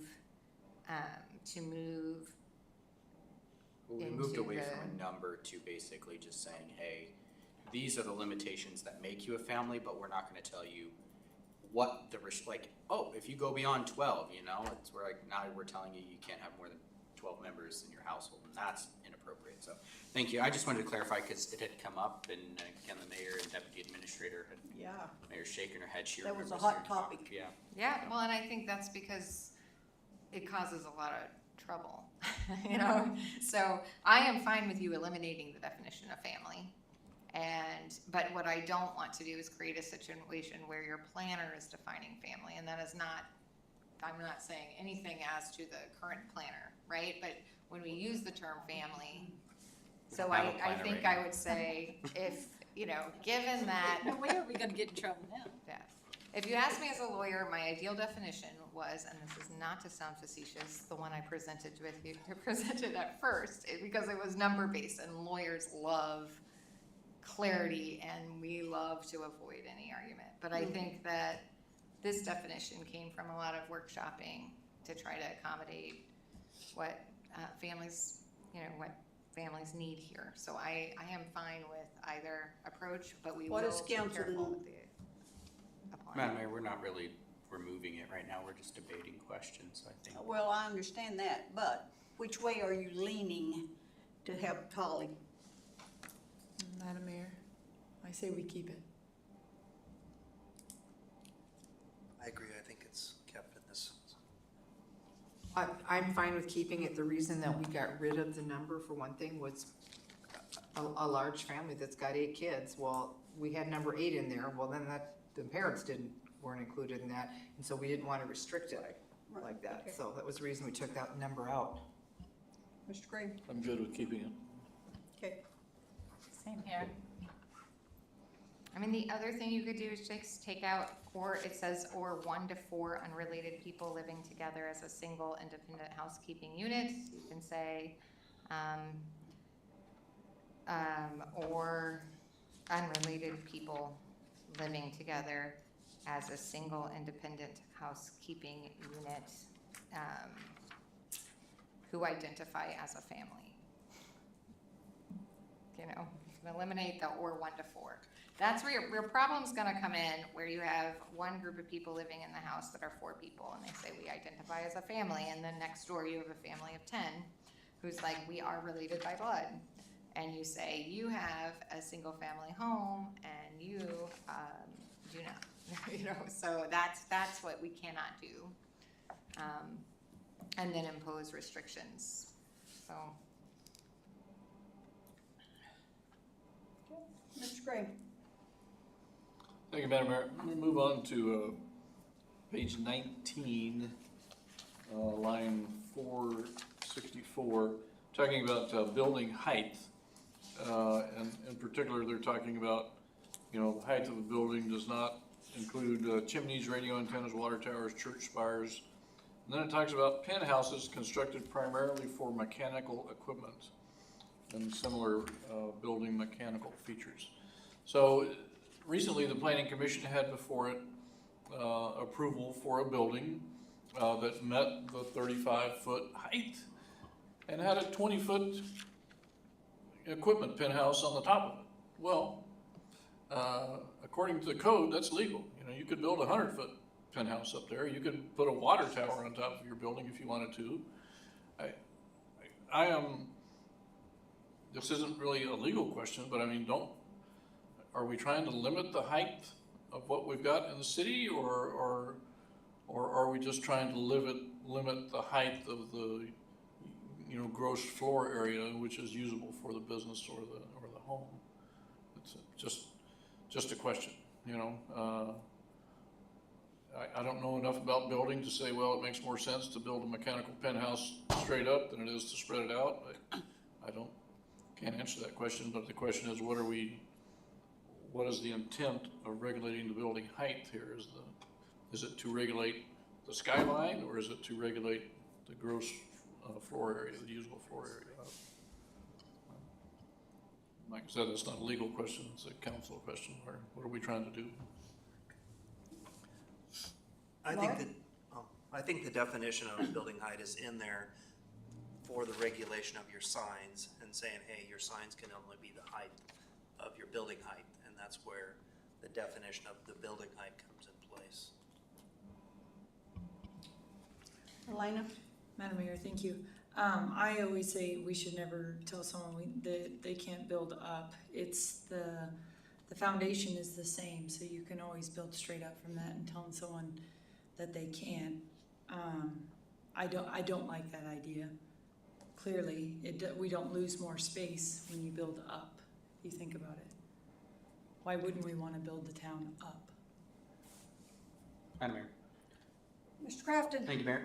Mr. Graham, just a clarifying question here. If I recall, King's Chapel wanted to basically do this, right? They wanted to put another 20 or 30 foot cross that's sitting out front the building on top of the peak of the building, which that would have been allowed been under. legal, but what they asked for the city to permit was a freestanding 61-foot cross. Right, I don't remember. Which was interpreted as a sign and not as a steeple. Gotcha. Yeah, because I was just looking at this, so they theoretically could have put the thing on top of the building instead of in front of the building. Exactly. Which in this case, they built one apparently within reason. I don't know exactly how it worked out, but I see where you're going. I mean, I'm not going anywhere, I'm just Yeah. saying, what's the purpose here? I mean, are we trying to limit upward height? Are we trying to limit to make sure things are more spread out? I'm just not certain where we're headed on this. And just to add to that, one of the things we've moved away from where we can in the code is you want your definition to provide so people know what building height is, right? Like what we're measuring from, that's an appropriate place. But I never loved, this has not changed. I think we might have cleaned up the language. We did not change the meaning. I don't love having almost the exception to the rule, the mechanical equipment room in the definition, because the commission, including me, I think when they were moving through, missed it until we went to the definition, right? Because we missed it in the substance of the code regarding building height and the actual height specifications, the dimensions that you're looking at are impacted by the definition telling you to exclude the mechanical room. It was awkward. It was an awkward navigation of that rule. So I guess just to add, and again, we have not changed this, and one thing council can remember is we do have a phase 2. The intention for this code rewrite, like really our focus was deal with the permitting, get it clean, remove an entire layer of permitting, remove regulation, and deal with the landscape plan and deal with the parking. And we cleaned up the language on a lot of definitions for organization purposes, but we did not rewrite the substance of land use for the most part, because that's phase 2 after you have a comprehensive plan. So this one I think we can deal with. I'm not saying don't deal with it. I'm just saying phase 2 was designed to deal with the meat of what you actually can do and where. And so perhaps dimensions and changes to dimensions is best, or is appropriate to leave for that stage if you want to. It certainly would fit. Like I said, I'm just trying to make sure the council, make sure this is reflecting what the council wanted it to reflect. And I think that was the last note that I had. Thank you for your indulgence. Madam Mayor. Mr. Crafton? Thank you, Mayor. Unless council's got another question, I want to jump to page 80 of 152 is where I'm at now. You got something prior to that? I do have one Okay, thing go for it then. prior to that. On page 16, line 502, defining a junkyard. It's pretty broad there, and I think we include a lot of things that are actually happening out there. So, you could have Lowe's out there with a used lumber that was brought back, and that would be considered a junkyard in this definition. And you could have a car dealership with 2 or more unregistered vehicles that are parked out there in line to be repaired, could be considered a junkyard in this definition.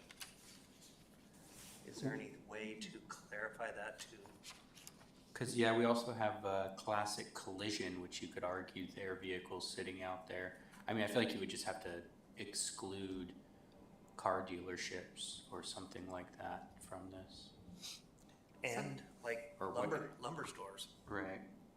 So this is one, and I think we can jump in and we can go through this, or this could be one for phase two, because again, what you do for a junkyard, what constitutes a junkyard, where you want a junkyard to be. I mean, I think a lot of those questions we may want to deal with. We dealt with home occupation because that has a permitting, because of the permitting component. But we can, if you guys want to deal with it, I think the first thing we want to do is we want to go to the junkyard, see where it's prohibited and what the provision says, move beyond the definition, and then look at it all together and then walk through it and sort of workshop it.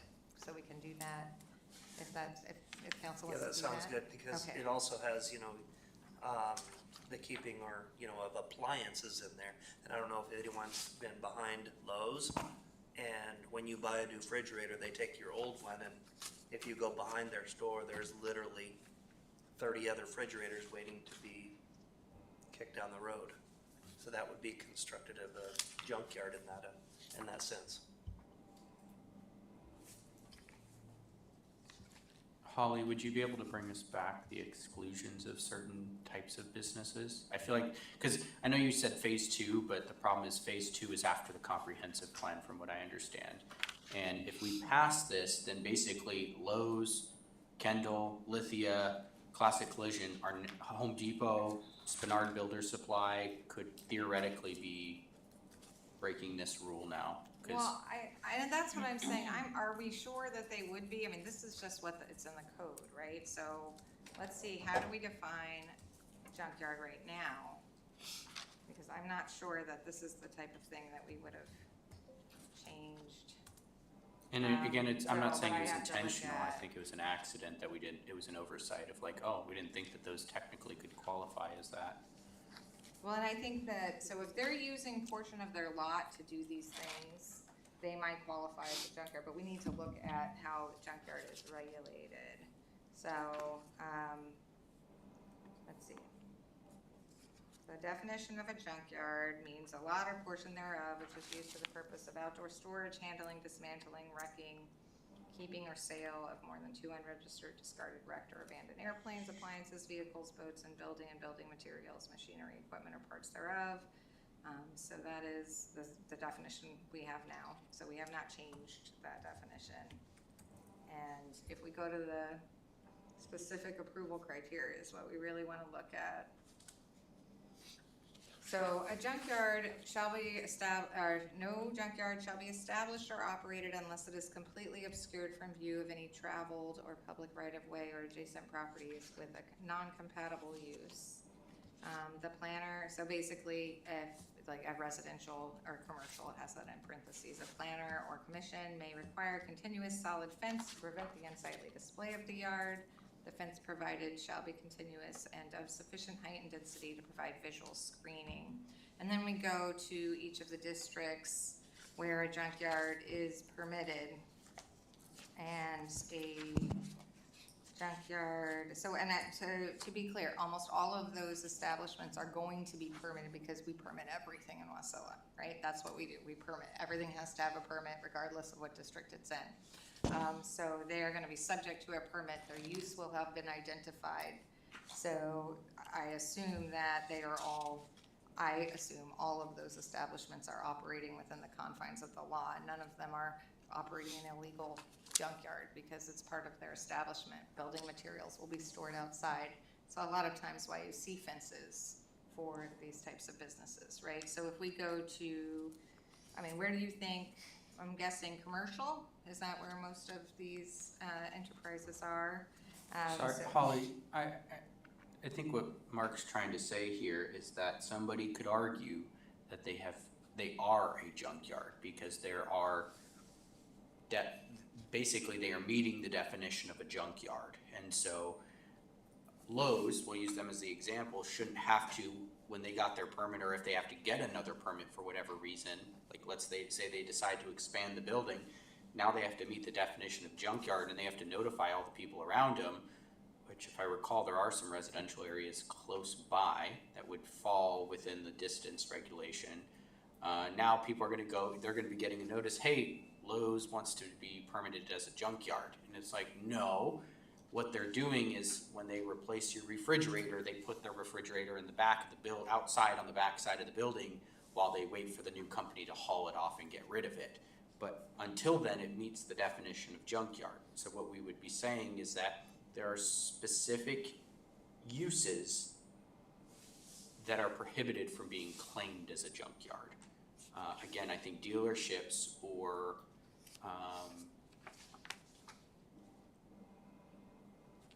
Appliance no, stores. yeah, appliance stores or the other one, I'm sorry, classic collision, what classic collision is, Used cars. body shop, thank you. It falls under that category because they technically have 2 wrecked vehicles on their lot or more at one time for a time being.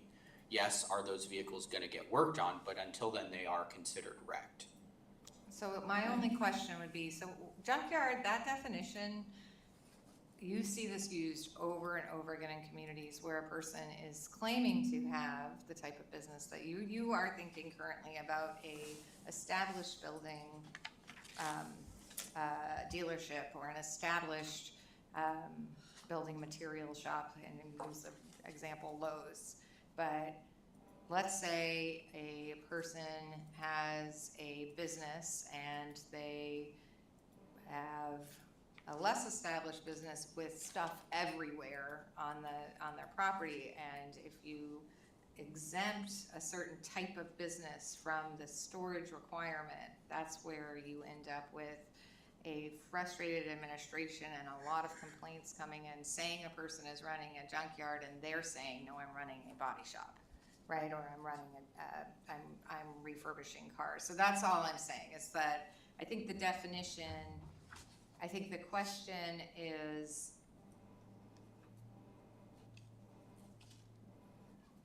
I'm trying to think through how they get a permit, and I think it would be more appropriate to, so they come in and they say, I'm running a commercial operation, and then you have the condition that they can have the storage, but it's subject to a fence, or it has this provision, and I don't think any of these places are allowed where a junkyard would not be allowed.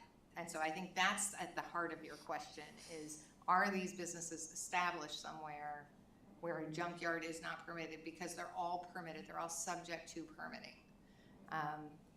But I wonder, to get to where you're going, I guess we could say,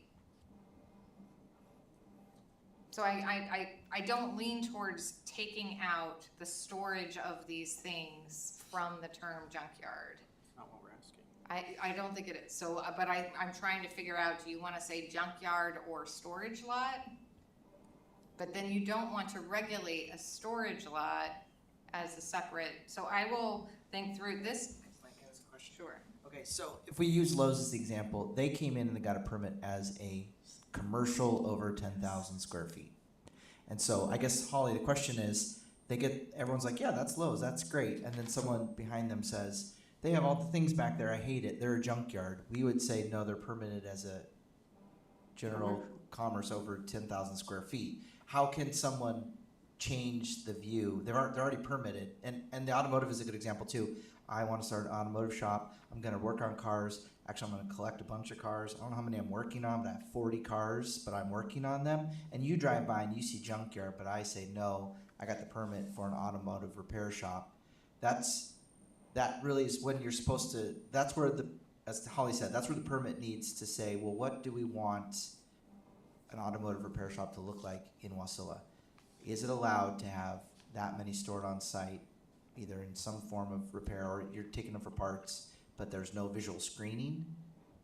But they're not coming in and calling themselves a junkyard anyway. They don't get their permit typically as a junkyard. So I mean, a good example is P3 Auto right here. I like them because they are one of the few that work on a specific type of car, but I swear there are vehicles sitting on their lot that have never moved in 20 some odd years that I've seen them sitting there. And that's the example, is that somebody goes, you're an automotive business here and you have vehicles that you, like, what's the deal with them sitting here? They have a screening, it's a chain link fence. It doesn't block anything, I can see everything on their lot. But Madam Mayor, what if those are registered vehicles? You can't tell somebody to move them. It says that it's unregistered vehicles. It's No listing off different than- multiple, and that's what I had said earlier, was that technically it doesn't have to only be unregistered. It has to be unregistered, discarded, wrecked, or abandoned. It's all the or. So Well, if it's it not. meets, They're not, they could be wrecked, but they're not abandoned. I mean, exactly what Holly and Eric are trying to say. You come in for a permit, and let's use classic collision. They already have screens on their business, because that is what the permit is saying. At the same time, they probably don't have any two unregistered vehicles sitting there. Yes, they're wrecked, it's but or. yes, they're abandoned. Yes, I know, but their permit is not junkyard. Correct, I It is understand that. for their business, no different than Lowe's. It's no different than me throwing my garbage outside my back door until I get to it. It might be 4 days before I decide to walk it to the dumpster. No one's gonna say that my business is a junkyard. You know what I mean? Like, you've gotta understand that it's permitted for that. So Lowe's is a company that front of, let's say, we're picking on Lowe's. Home Depot, SBS, all of them have lumber in their yards. It is a lumber yard. But we're not talking about the lumber that's usable, we're talking about the scrap lumber that gets brought back that's unusable, that's now sitting in the back of the building. They're waiting for it to be picked up. It is Correct. permitted in their business. I think you're killing this right here. Their permits, actually, if it's a junkyard, it's actually got its own regulations. Here it is, right? We're not changing that. But Lowe's, Home Depot, Classic Collision, I mean, throw anybody in there. They have a permit for what they are.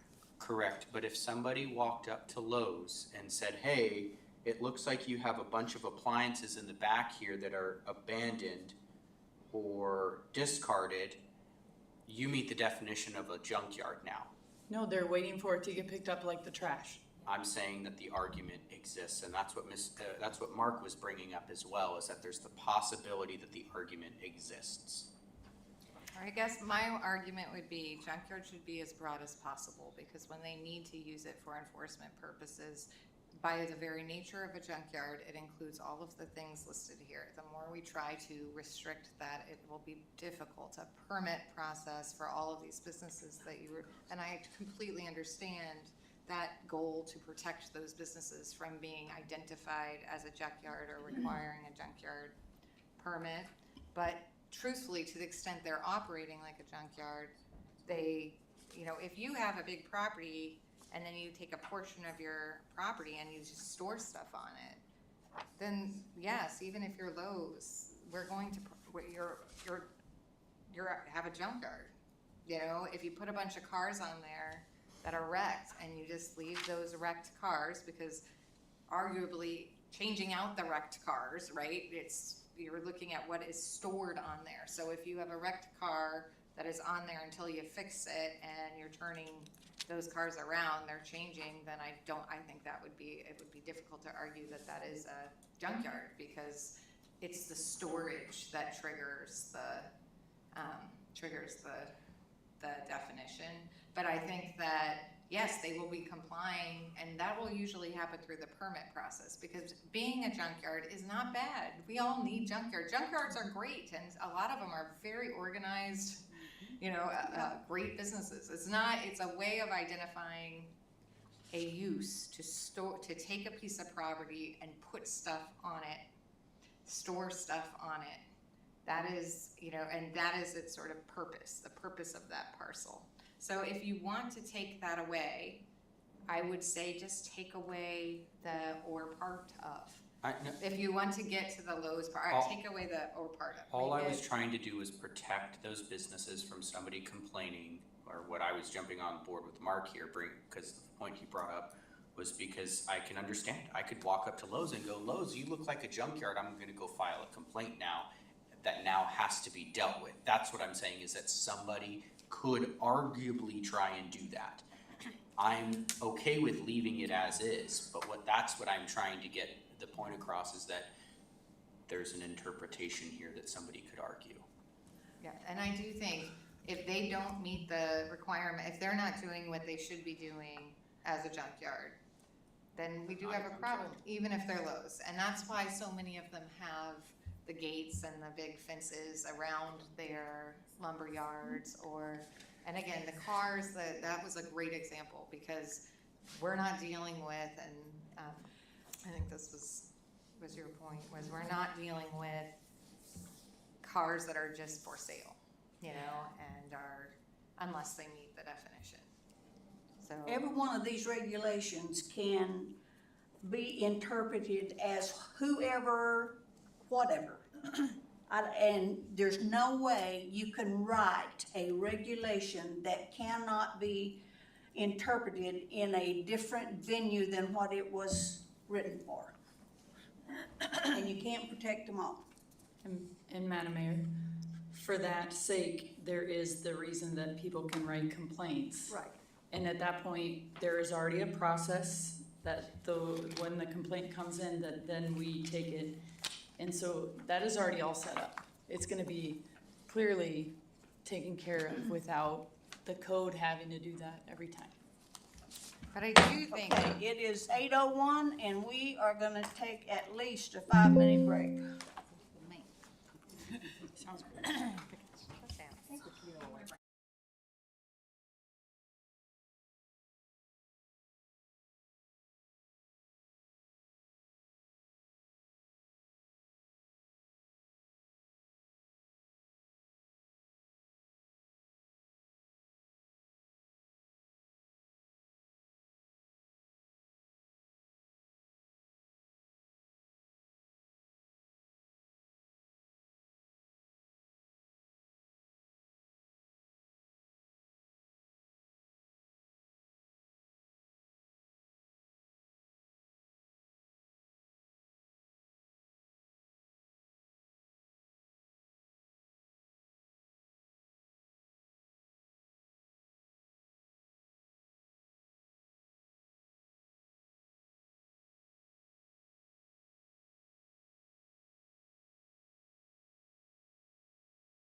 page 80 of 152, if we could.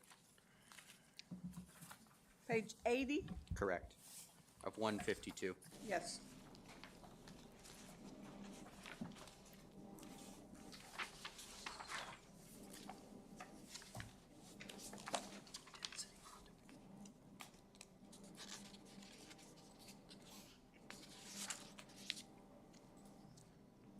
So this is line 2225, or that section at least. So it says for subdivisions recorded with plat notes or recorded conditions, covenants, and restrictions prior to 1986. So it's basically saying, if you continue to read it, it says that if you have covenants that allow you for different setbacks or anything like that, you abide by the covenants. You're allowed to have that differentiation. My concern is that most covenants prior to 1995 right now actually are no longer valid covenants anymore, because most CCRs that are put in place have a 30-year expiration date unless you have an HOA that continues to extend them. It's very rare that I see a neighborhood that doesn't have an HOA extend their CCRs. Most people, their CCRs actually aren't valid anymore because they've expired. So to me, I would feel like we need to add like the word valid. Like, so it has to be that you have valid CCRs. Otherwise, you need to abide by our code, not your CCRs. Well, let's walk through that. So, what I think the reason why this was here originally was because a lot of the setbacks were recorded in the plat notes prior to 1986, and they didn't want to say to somebody who had proper setbacks at the time that they built that they were now in violation of the code. And I don't know why, and at one point we did research trying to figure out why 1986, and I remember I asked the question, we never got an that answer. is, you did answer the question, and we couldn't answer the question, if I remember right. We never could find an answer, and so our thought was, because this is protective of the properties, and because the goal of council was to deregulate, not create more regulation, we were hesitant to remove it. We removed where we could determine where a date came from, and then eliminate it, we did throughout the code. It was only when they had a very specific date and we could not. We figured best not to create a law that would have unintended consequences for a specific property, because we would be changing how it applied to all of those. So I guess I'm just wondering, if they have a plat and it has a different setback on the plat, and it's recorded, and that is what they based their property on, and that's where they built, so they have a structure now in existence with those different setbacks. Do we want to pull that back? It wouldn't matter if the structure already exists, so there's other provisions in the code that say your structure is legal. It's if you wanted to now build a shed on the property or something, some other building, whatever, you wanted to do something to your property, you have to abide by the current setbacks, not your 1986 setbacks, basically. Okay. And That's so- kind of what I'm looking at here. So do you want to do that? Do you want to tell them that they cannot comply with the setbacks that were in a place when they purchased the property?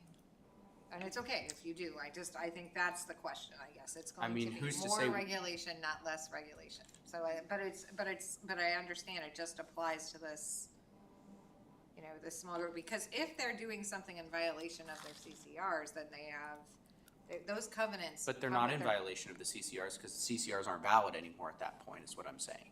So if you bought a property today and the CCRs were from 1994 or older, unless the CCRs have been updated, the CCRs actually do not exist.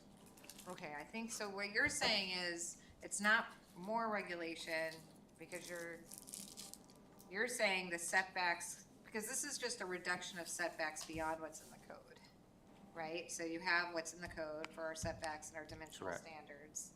This allows them to reduce further than we permit. because they have a note on their plat Correct. prior to 1986. That's what this says right here. Okay. That's what it's So then saying. you're saying, If your CCRs are still valid, fine, go with it. But there's a good chance they don't exist they're not valid. And so that's why I'm saying, what I feel like would need to be done is that we would have to say, for subdivisions, recorded with valid plat notes or recorded. So it's saying that they're valid or current, or I don't know what the technical term would be, but some word that basically says that your CCRs have to be current. so you're saying, and not even just current, you're saying they could have a plat note that is referencing a setback from a CCR that the plat note is not accurate. Are you saying that too, or no? Rephrase the question, sorry. So I have a plat note. It says that I get to have a 5-foot setback. Okay. And it got recorded, but the reality is my CCR actually called for a 10-foot setback, or didn't specify, or whatever, that I was a plat note that got recorded that wasn't accurate. That's not a fear. You're not If it's worried been about that. recorded at that point, then it's probably either an easement or an encumbrance, and it's legal at that point. Because at some point, if I build my fence on your property 10 foot into it, and you say nothing about it, and the properties change hands, or a certain amount of time expires, it's now my I could claim it as my property at that point, which is why you get surveys, you get as-bills, because you want to make sure that if somebody else is on your property, that you make sure that that's still your property. I have one recently that's like that, where somebody had built something and they actually changed the property line instead of granting a variance.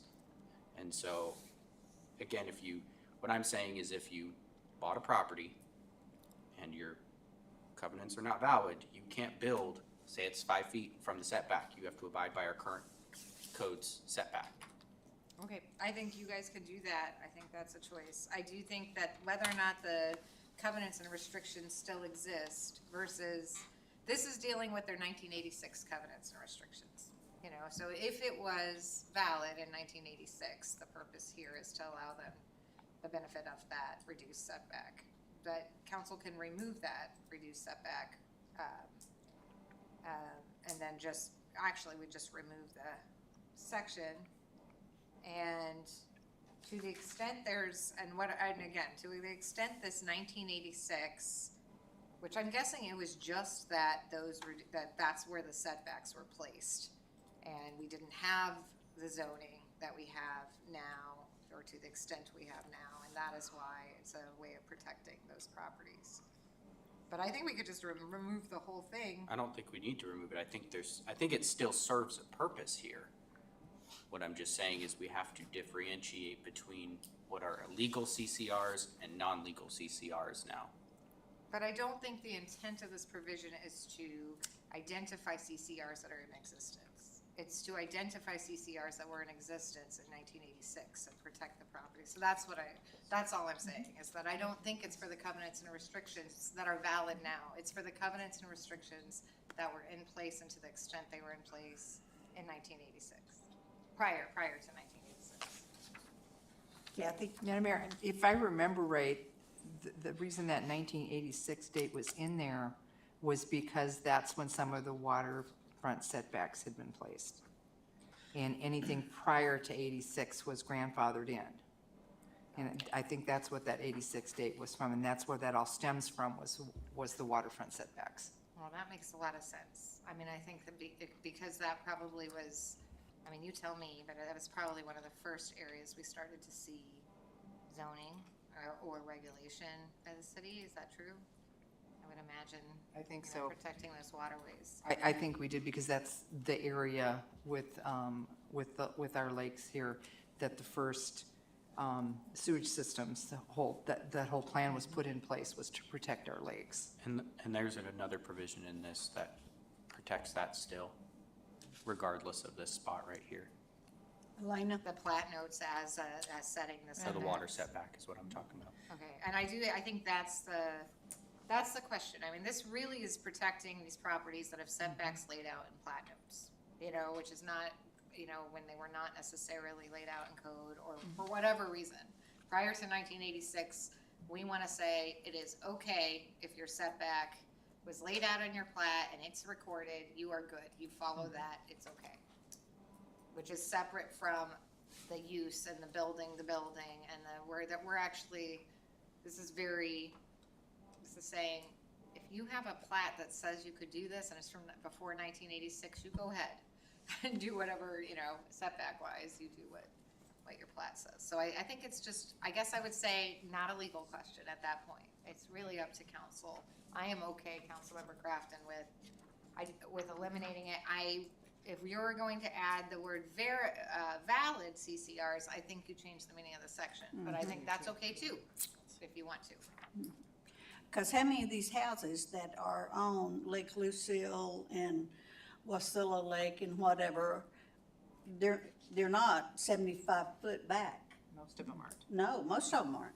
And But Madam that- Mayor, that's not But I dealing don't with think- this because there's a separate provision that deals with the 75-foot setback. So this, changing this would not affect the water, we're not talking about water setback right now. We're talking about all other setbacks, basically. Madam Mayor. But that water setback is only an example, Mr. Kraft. Correct. But there's something else that deals with it. So that's not an example here. But it both apply, right? So I have a water foot setback. It lays out that I need a 20-foot setback in my, it's in my plat note that it'd be a 20-foot setback. The waterfront setback says except as otherwise provided in this title, and then it goes on to describe it. So they dovetail into each other, perhaps, depending on what the CCRs were and when you had a plat. Elena, Madam Mayor, thank you. It does have to do, Councilman Cottle, you are right, for the Lake Lucille ones. And then also the Kennedy Edition, and I only know Kennedy Edition, but there are blocks of it. If I remember, it's all the homesteaders. Even my dad's house and my old house, we had to have 0 lot lines because all of those are long and narrow. And you had to come, obviously, get the 0 lot lines to be able to even build on those. And that is just protecting, because those were all plotted prior to 1986. And so not just saying anything to do with the lake, because I'm not on the lake, you know what I mean, the old house. It's right downtown Wasilla. Those lots are just long and narrow. And if you look at the map, you could look at the map in the room back there. It'll clearly state that. So not just using the water, there are other reasons. Right. And so I do love to protect the homesteaders for sure. So I would like to leave it here if we can. Madam Mayor, Mr. Crafton. page 81. So I am under the parking section, number 1 here, residential. So I do like the idea here. I find it interesting that off-street parking facilities for residential uses must be on the same lot. I remember bringing this up, talking about people that like to park on the streets. I remember when I first moved into my neighborhood, I had somebody that as soon as the snow melted, they moved a trailer and an RV and everything out onto the road. And they parked it there all year long. And basically it made our neighborhood very dangerous to traverse. And so this basically says you have to park on your lot. My concern is the word same lot. And so might just be a clarifying question. If I own 2 lots next to each other, my house is on one lot and my driveway is on another, or my shop is on another, is that going to technically abide by this section here? Or are they considered 2 separate lots at that point? No, I mean, I think the intention was to require, at least in residential, to be on the same lot, but that doesn't have to stay that way. I mean, I would. I mean, I think it can be, I think that's sort of you have a residential, it's sort of the idea being that the parking is part of the residence and you're not creating a parking lot in a residential district. I mean, that's why you find these provisions, but I don't Right. think it's necessary. I think it's up to council if you, how you want to address that. Yeah. I would defer to staff too, of Yeah, course. I but- think the way we might see conflict with that rule is if you have a small lot and you're trying to develop it, and you can't show that you have enough parking on that lot to meet the code requirements. So I don't know off the top of my head if it's 2 parking spots for a single family house or something, but if your development is large enough that you can't provide that parking on it, this code provision says you can't take credit for a different lot and say, I'll park my second vehicle on a different lot. You wouldn't be in compliance with the minimum parking requirements if that's how you had to do it to meet the code. And so it just sort of begs the question, what does council want to, parking is one of those, that's a hot button topic, right? I mean, there's a lot of deregulation happening in the world of parking. There's a lot of deregulation here in the world of parking. So I know that was something staff worked really hard on, was really minimizing a lot of the regulations there. So I guess that would be, and if, the other option is, I mean, we can kind of consult with staff and come back, but do you have a feeling like you don't support that or you would support that? Well, I guess it's kind of like Councilman Crafton's experience. If your parking requirements exceed your space and then you're using right of way for parking, that's not within code. We don't want that kind of use. And so then that's where council and planning commission come in to say that's not the kind of use that we want to see. If you can't fit all of your vehicles on your property, then you have some decision making to make, but we're not going to be your parking lot. Page 82, next page. So down towards the bottom, the number 2 paving. So, and this is in regards to whenever a street is paved, and this only applies to commercial, not residential. Basically, the parking lots have to be paved of the business, if I'm understanding this correctly. Is there a grandfather right to this, or how is this apply? Because, I mean, if you walk right outside this building, you can see some parking lots that are unpaved that are technically breaking this rule right here. And I think what we're talking, this is a land development code. So if you're gonna further develop that land out there and you decide not to pave, then that would not be permitted. Okay. But if you're existing and have a gravel parking lot, you're fine. But it's when you make a change, when you develop something, when this kicks in. And we've seen this before on some Main Street businesses It says, as well. after a roadway is paved, required parking, aisles, and driveways shall be paved or have concrete or other durable surfaces approved by the planner applied within 12 months of the date of pavement. So it sounds like if you have a dirt road, your business is on a dirt road, and the city comes in and paves that road, you now have to pave your area.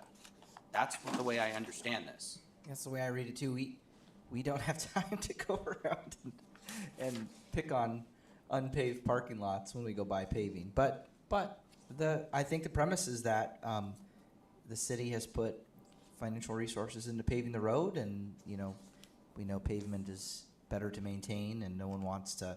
I guess from my world, if there's a lot of potholes at the entrance to an unpaved parking lot, I get a lot of complaints. And if I pave the road, I really like that entity to pave as well.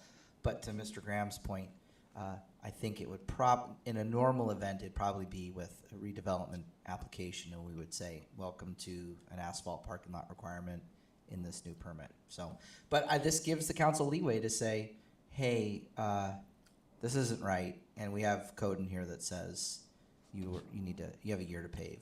And I was getting to what Mr. Graham said. Like, I like that idea, because to me, it's, you're putting a little bit of a burden on the business to say, oh, look, we paved your road. Now, by the way, you got to go drop X amount of dollars on paving this. And they're like, whoa. Like, we kind of tell them ahead of time. They know they're coming. I mean, my gosh, you could see the list of all the roads that are getting paved this summer, and it's been published since last year. But I like the idea of saying, hey, your road's been paved now. Just know if you do a significant remodel on your property, whatever it might be, you now have 12 months to pave it as well if your road's paved. So I feel like, I don't know how we'd have to recraft this. Well, I don't think unless it became an enforcement issue where we said go around and find all the unpaved parking lots, it will work itself out through the regular process, if that makes sense. Just as no one's going around and counting furniture behind Lowe's, you know. So it's I guess it's up to the council if you want more time, or if you. There's going to be early adopters that are like, finally, I didn't want to pave until you guys are done. Here I go. Or I don't think I can do it in 12 months, but I'm planning to. I don't see why we would hold an entity to that. If it's 14 months, oh man, you missed the date. Which, I mean, I understand at Yeah. that point if they say, hey, I'm paving it at, this time frame. Yeah. Like, I know we're not gonna come out there and fine them for that. Like, that's a different conversation. The more conversation is the way I read this, is after a roadway is paved, parking lots, basically, driveways, whatever it might be, needs to be paved. That's the way I'm reading this. And so if it's, I mean, you said yourself too, you're like, that's the way it makes sense. Yeah, I feel like we need to how it's clarify it written. to protect the businesses and say, hey, after, if a roadway is paved and you have a significant remodel, you're gonna be required to pave within 12 months. But I mean, that would probably be a condition of their permit at that point, which, again, I don't know how we'd craft that in here. I would say we don't. I mean, I think the administration wanted this provision.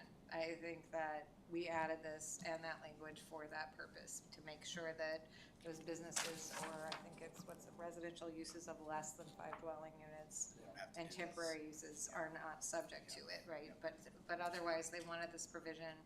I think our choices are eliminate the provision, which I think is appropriate. This is not necessary. I mean, I'm not saying it's not necessary. It may be very necessary to get to the development that the city wants to get to. But if your choices are eliminated, change the date, or change the amount of time.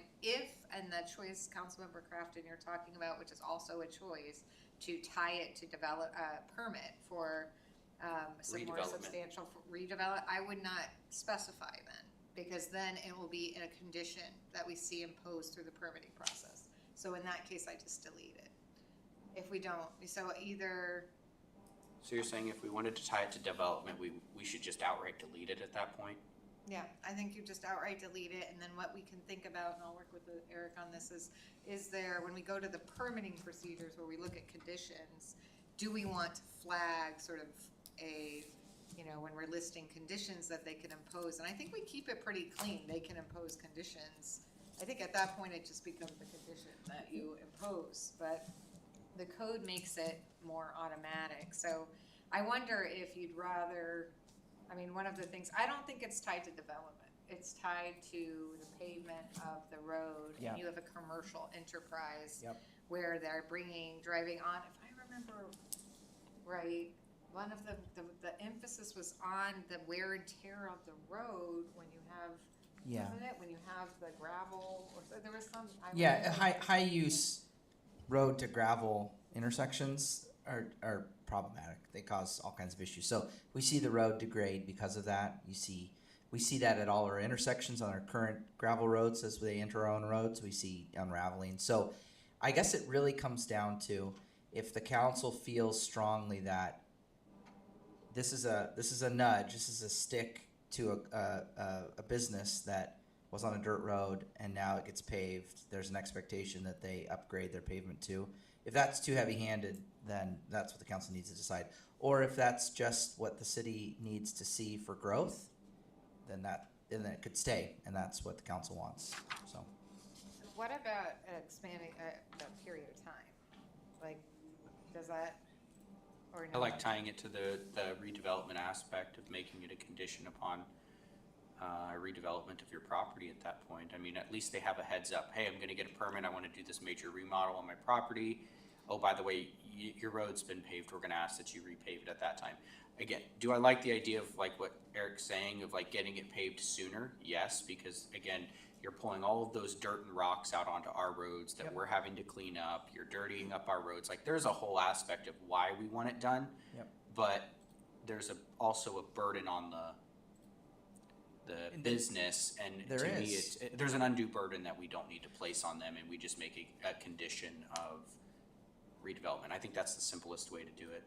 I guess the question is there a property you can think of that in the long view, they still just won't pave it, and there's no recourse to say, the impacts are,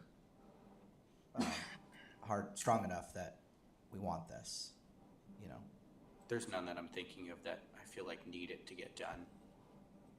Oh, well, take that back, actually, right here on Main Street, there's a couple small businesses right there, and if you notice, it's all potholy and they're tearing up the edging of the road. Granted, it's the state road, but still, we're gonna be taking ownership of it, and if they're not paved right there, they're constantly pulling stuff back out onto Main Street, so that would be an example, but again, I'm not going to force them to do it because we paved the road.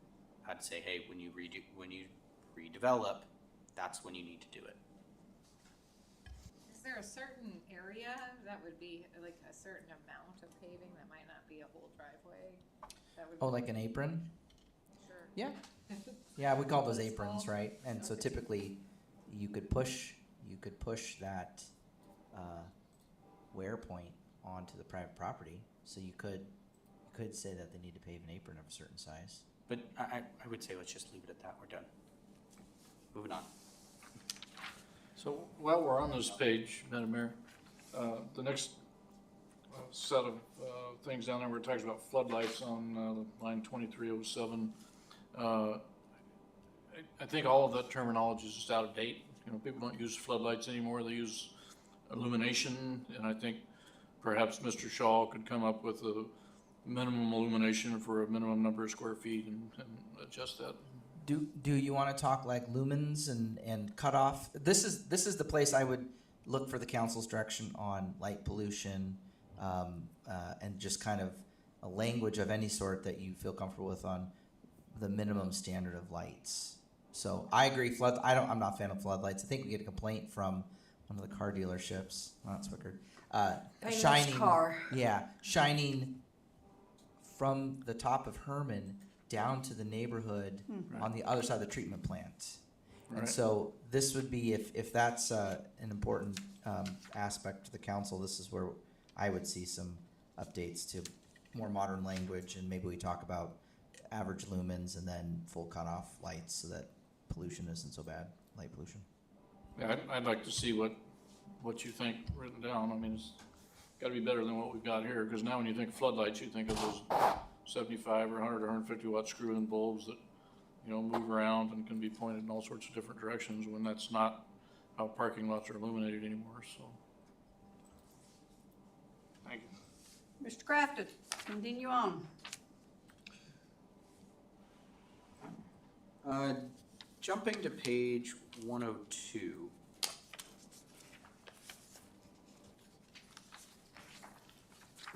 And it might be easier. Eric, can you kind of talk to me about the intention of this section? It's the community water system sewage and stormwater permit. I know it'll take you a second to get there. I'm just trying to understand the section a bit more.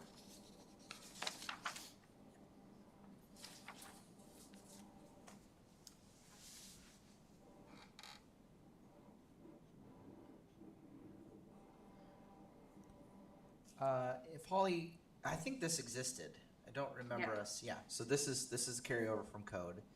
And we have, so one of the things to note is Eric and I have been discussing, and we actually have a draft ordinance we are working on that would propose, that revises Title 13 to add a residential permit process for wastewater and sewer. So it's just, and really, and I use permit process somewhat loosely, it's more of a notification process so that we can manage our infrastructure and our systems. This is more, so this is currently in the code. It is spread out in a few separate areas. So we gave it its own section and put it in. And this is one of those sections that we keep flagging for phase 2, in part not because of the comprehensive plan so much, but because of the development and changes to the city's infrastructure. But we did not want to take away what permitting provisions are in here, especially for, these are, I think, industrial permits. This is a much more, so, and basically, I read this as if a new development, so you got a new business or a new residential neighborhood development, and you're needing water and or sewer or stormwater. Yes. That's what this permitting falls around. Correct. Kind of like, and actually, who would have utilized this was most recently would have been Basil Ginger, and Yep. And whoever else was up there using the water line, main line Yeah. extension. That's what this is, right? yeah, sort of. And then like my house, you know, we know that we know these things are true. That the utilities are, you know, the reason that people, you know, settle in the city. The cleaning it up was because, like Holly said, it was interspersed, and then we needed to add the stormwater nexus because we will be permitting stormwater at some point due to our urban designation in the MS4, and we, as the responsible entity, will then have to show the state that we have a system that says we need to talk about what your development is doing with stormwater and does it meet whatever DEC requirements we have. So we needed to have it housed in a logical space so you could see it all, and then give the public the purview that there'll be the requirements that are listed. Okay, thank but you. just remember, this is just a community water sewer system. It's just somebody actually installing a community water and sewer system. This is tying into public utilities as well. But it's a, Yeah, so It's we're both. the What do you community water sewer system. but if the developer proposes the installation of a community water, sewer, or stormwater drainage system within 500 feet of an existing adequate public water and sewer system. Oh. Do you see what I'm Right. saying? Gotcha, yeah. Yeah. So this is on a much higher level, and so what Yeah. we're talking about is bringing it down to a much more, to a level that touches these residences, potentially, or commercial enterprises, as opposed to sort of what, we have industrial permitting requirements in Title 13 right now as it stands. So this deals with this community water system establishment and making sure that it doesn't compromise our system. Yep. Um, And if we ever have to take it over, we Right. we know what happens. Right, we know what we're getting into, right, so this section and the Okay. next, And the other thing that this deals with is we have we don't talk about it much, but if you noticed the mapping that HDL provided during the interconnect discussion, we have a water zone, right? We have a water district. It's huge through the state, and so this is some of that language. So we have purview on what's happening in that. Okay, thank you. Real quick, Eric, does this protect us from getting in trouble, like at the ranch? You know, somebody said, okay, we'll take that, and it's been a pain ever since. Yeah, it's similar. Because of the way our boundary works, I think, correct me if I'm wrong, this is city code. So if we had a large tract of land in the city which we do still have some, especially off of Spruce, that they wanted to do the community system, this is the code that we would use for that. The ranch has always been outside the city, but that was a borough thing. But say Mission Hills was in the city, hadn't been developed, was going to develop the way they did, this would have dealt with that too.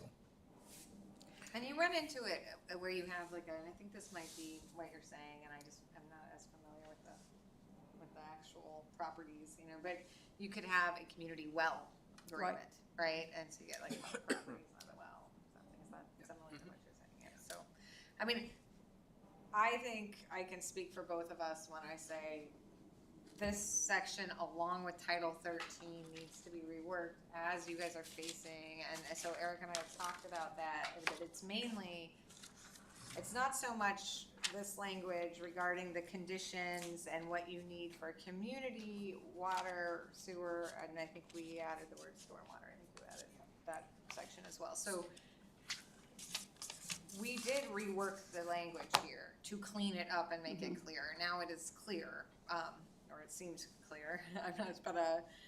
We think this is clear language, but the actual substance is going to be something you're gonna wanna do in phase 2 once you know how you're handling your utilities.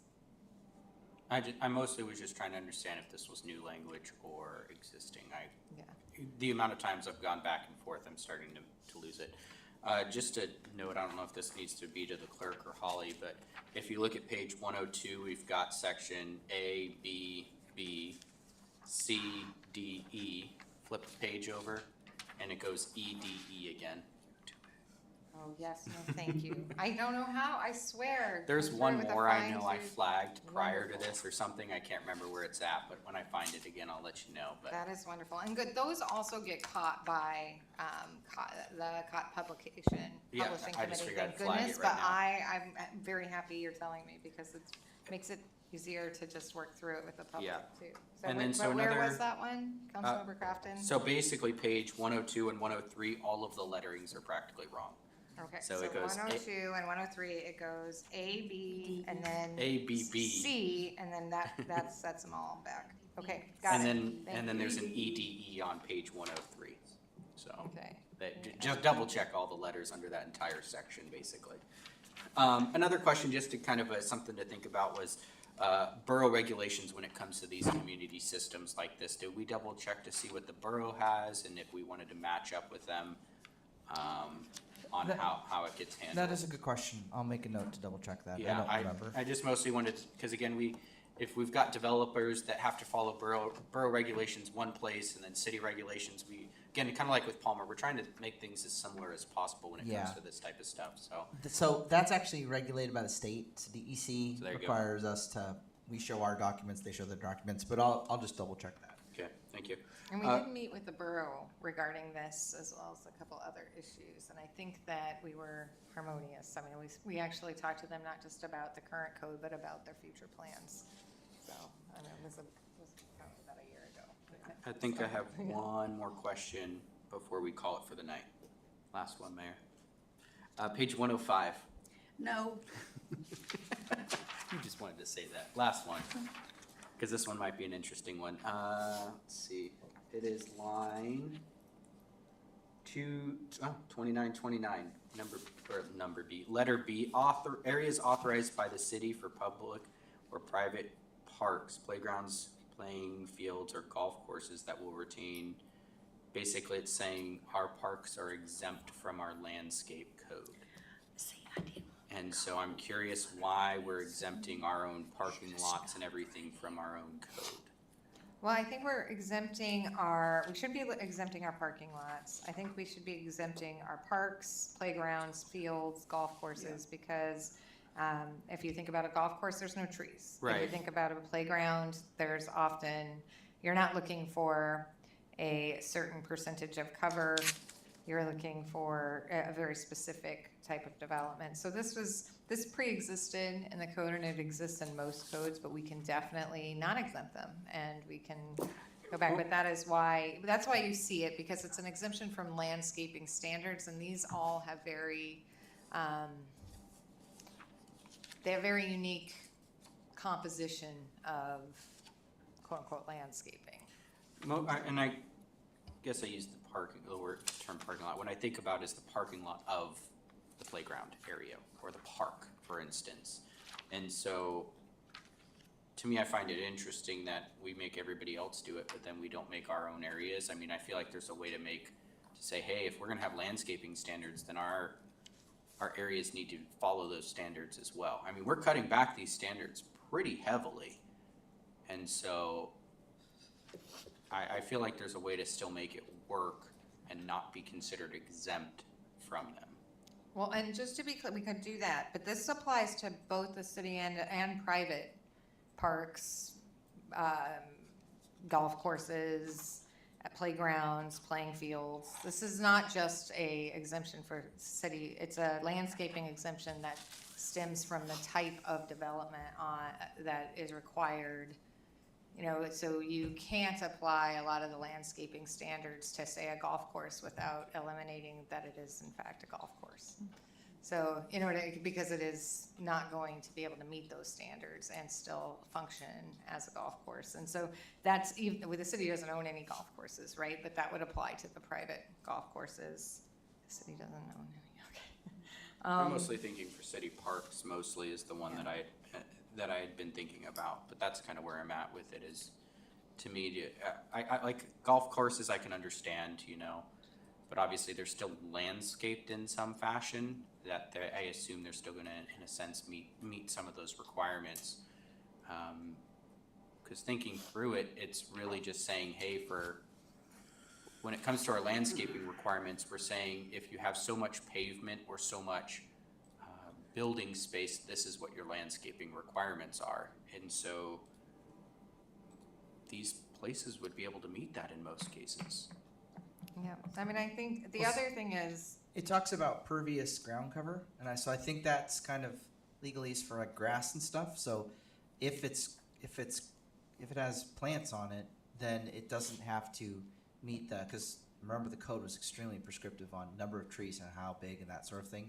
And so this was the code for saying the parks can have grass and still meet code. well, I think the other thing too is just remember that we have a Parks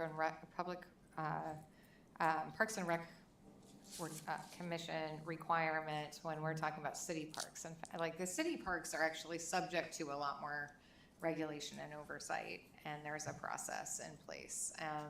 So this really is, if you eliminate this, and I just want to make sure this is what you want to do, it's really the private parks and playgrounds and golf courses that will be most impacted, because the city, when it develops its parcels in that way, has procedures laid out for that involve committee or commission approvals, you know, appropriations, discussions, permitting plans.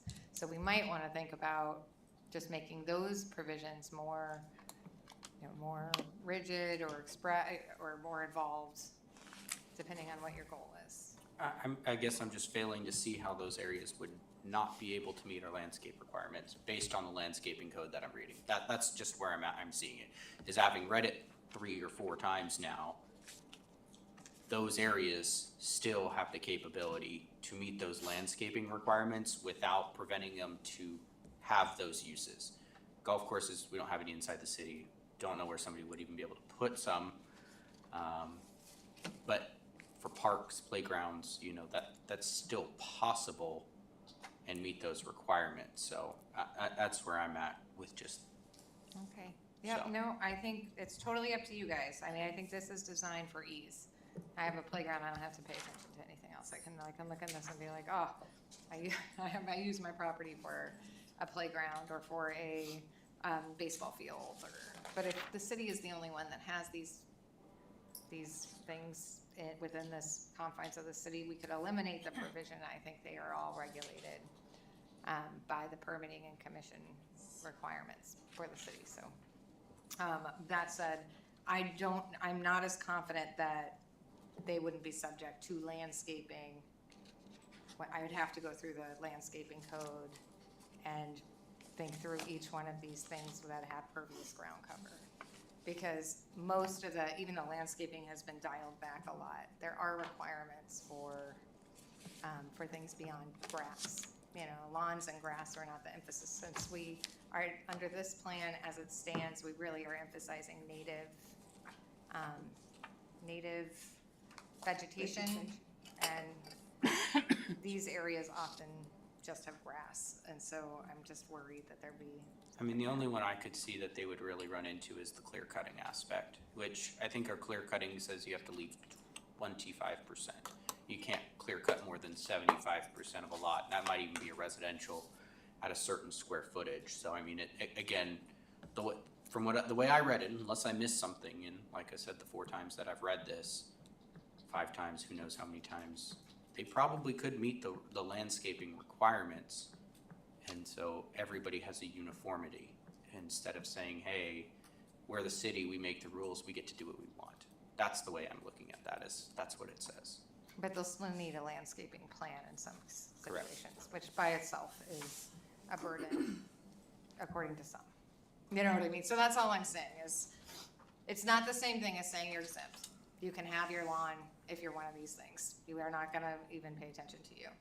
It is a different thing to say you can submit a landscaping plan, and we think based on the nature of what you have, you'll be able to comply. That still might create, right, a burden. But it's maybe a burden we very much Then why want do to we create. require anybody else to put in the landscaping plan? If it's a burden for the city to do it for their own parks, why do we require somebody else to do that? That's what I'm getting at here. Well, I'm not worried about the city, because the city has to go through far more burdensome steps in order to have a park. I'm worried about private owners who have these. So if you want to remove the city, and you could even say except for the city, right? That would be one way to get to sort of where you're trying to go. To say, except as otherwise provided in this chapter, these landscaping standards, let's see where, oh, I'm reading the wrong one. Let's find the one, so areas authorized by the city for public or private parks, just say, areas authorized by the city for private parks, playgrounds, and all of these things are exempt. And can subject the city to their requirements. So we just remove the word public at that point, essentially, is what you're And saying. if you want to keep further, like, the city can certainly discriminate against itself. You know, so if the city, because the city is not an entity, we don't have to worry about actually, I'm not gonna say that out loud, but in general, the city can certainly discriminate against itself. So why don't we, if you wanna do that, I would just recommend taking out for public or, and then, oh no, just take out public or. I'll make myself a note to think about it later. Thank you. Madam Mayor, I move to exit committee of the whole. Seconded. Is there a second? It's been moved by Councilmember Graham and seconded by Councilmember Crafton to exit committee of the whole. Is there objection to the motion? Hearing none, the time is 8:58 p.m. Madam Mayor. I move that we postpone ordinance, was this 2514 to the next regular meeting on June 9th. Is there a second? Graham seconds. It's been moved and seconded to postpone ordinance serial number 2514 to June 9th regular meeting. Is there objection to the motion? Hearing none, it is so be it. We are on to new business, and there's no new business. Audience comments, nobody to talk, and bring it back to the dais. Madam Deputy Clerk. Thank you, Madam Mayor. We'll see you next 1 week from today, May 28th, for the special budget meeting. City Attorney. I will just say thank you all. It's really beneficial to have everybody put this much time into it and really pay attention. I know it's been a long haul, so I'm excited and I hope nobody is frustrated and everybody is very happy that we are continuing to move forward. Councilmember Rubio. Thank you, Madam Mayor. Holly, thank you for thanking us, but you know, you put in just as much work behind the scenes for all the things that we do, and great discussion. The light at the end of the tunnel is there. It's coming, guys. Hang on. Councilmember Collins. With the train coming. Thank you, Madam Mayor. Good discussion tonight. I'll see you all on the 28th. Councilmember Graham. Thank you, Madam Mayor, and thanks Eric and Holly for the good input there. A couple things, Eric, at the last meeting you said we weren't gonna do road striping anymore because our equipment didn't work, but I did see our equipment out today doing road striping, or were we just talking about not doing road striping next year? Was that the? We do what we're good at. We can do the arrows and stuff. We do have a striping contract that is PO just got cut, so you're going to see a striper out there helping us. So Okay, but we're not. we'll continue to do crosswalks and Yeah. stuff, you know, Correct. straight lines. We're gonna do Yeah, those, the easy ones. Okay, thank you. Appreciate that. And for the council, you know, we're gonna come back to this, you know, once or twice as we go through, but take a look at the downtown improvement district. Has that regulation done what we intended it to do, and do we need a downtown improvement district? So, food for thought. Thank you, Madam Mayor. Councilmember Velock. Thank you, Madam Mayor. Good meeting, and thank you, Holly and Eric, for coming and helping us out here. That's it. Thanks. Councilmember Schmidt. Yeah, thank you, everyone, and I appreciate the conversation on all this stuff. I've learned a lot, and plate and continue to add to it. Councilmember Crafton. Thank you, Mayor. Thank you, everybody. Thanks for the discussion. I don't know if I'm ready for this thing on the 9th. Partly I won't be here, but I feel like it might be something to consider as having another special meeting to talk through this. I mean, we really didn't get through far. I know Mr. Graham and I were talking during the recess, and he really only got into the definitions. He wanted to spend some more time on this one, so just something to think about. I think we really should consider some more time stewing on this and asking some questions, because a lot of it for me is that there are changes I'd like to make, but sometimes once I hear conversation, I don't want to, or it changes it, or we get information that goes, okay, that makes more sense, and it either adjusts the amendment or makes it go away altogether. So I'd be interested in another special meeting to continuously review this. But just as a reminder, I will be flying out the morning of the 9th of June, so I will not be, I might actually make it on the phone, because I will be landing on the East Coast at 10 p.m. their time, so you'll be starting a meeting. I might hop on because we have, I believe it's Jamie's review that meeting, so I might hop on just for a couple minutes to say something nice about her. So other than that, thank you all, and we'll see you next week. Okay. A reminder that Dal has sent the questionnaire out again, the survey, so please, if you haven't already taken it, please do so, because that is on the comprehensive plan. So we need all of that. They sent it out before. There was only 6 people replied, and we need more input than that. The email looked pretty sketchy. Something to Oh, skim okay, over. good. That would be easy to. Yeah, make sure have you it on go on and do that. So, and I too will be gone on the 9th. I leave on the 4th and won't be back to the 14th. So, anyway, have a good meeting on the 9th. Is there a way to find out because I did the survey, and then when I went to send it, it didn't seem like it sent, I don't know. and so I did the whole thing again. Hey, I'm in And the so same it's- boat with you guys. I've done it, I've done the whole We thing had twice. 5 I just One more year. wanted to find out for sure if mine actually went through. 'Cause Kathy, was I having can't help problems. you. So who Crystal do I will talk be to? back tomorrow. I will talk to Crystal then if she can maybe see if it went through, because I don't want to have to do it a third time. As much as it was so fun. Maybe you're the 6th. Yeah, 5th and the 6th. Yeah. And one more thing, I'm not taking any of that food home with me, so if you guys want any of that stuff in there, take it with you, because it's not going home to my house. Why not? I dropped off at your place. No. Thank you for bringing the food. Thank you, Stu. I didn't realize you did that. We did. Yes, it was very good. And especially since you got a bum wing going on. I was thinking about getting wings, but Yeah, no, that'd been way too much. Anyway, with nothing else to come before the council tonight, we are adjourned at 9:05.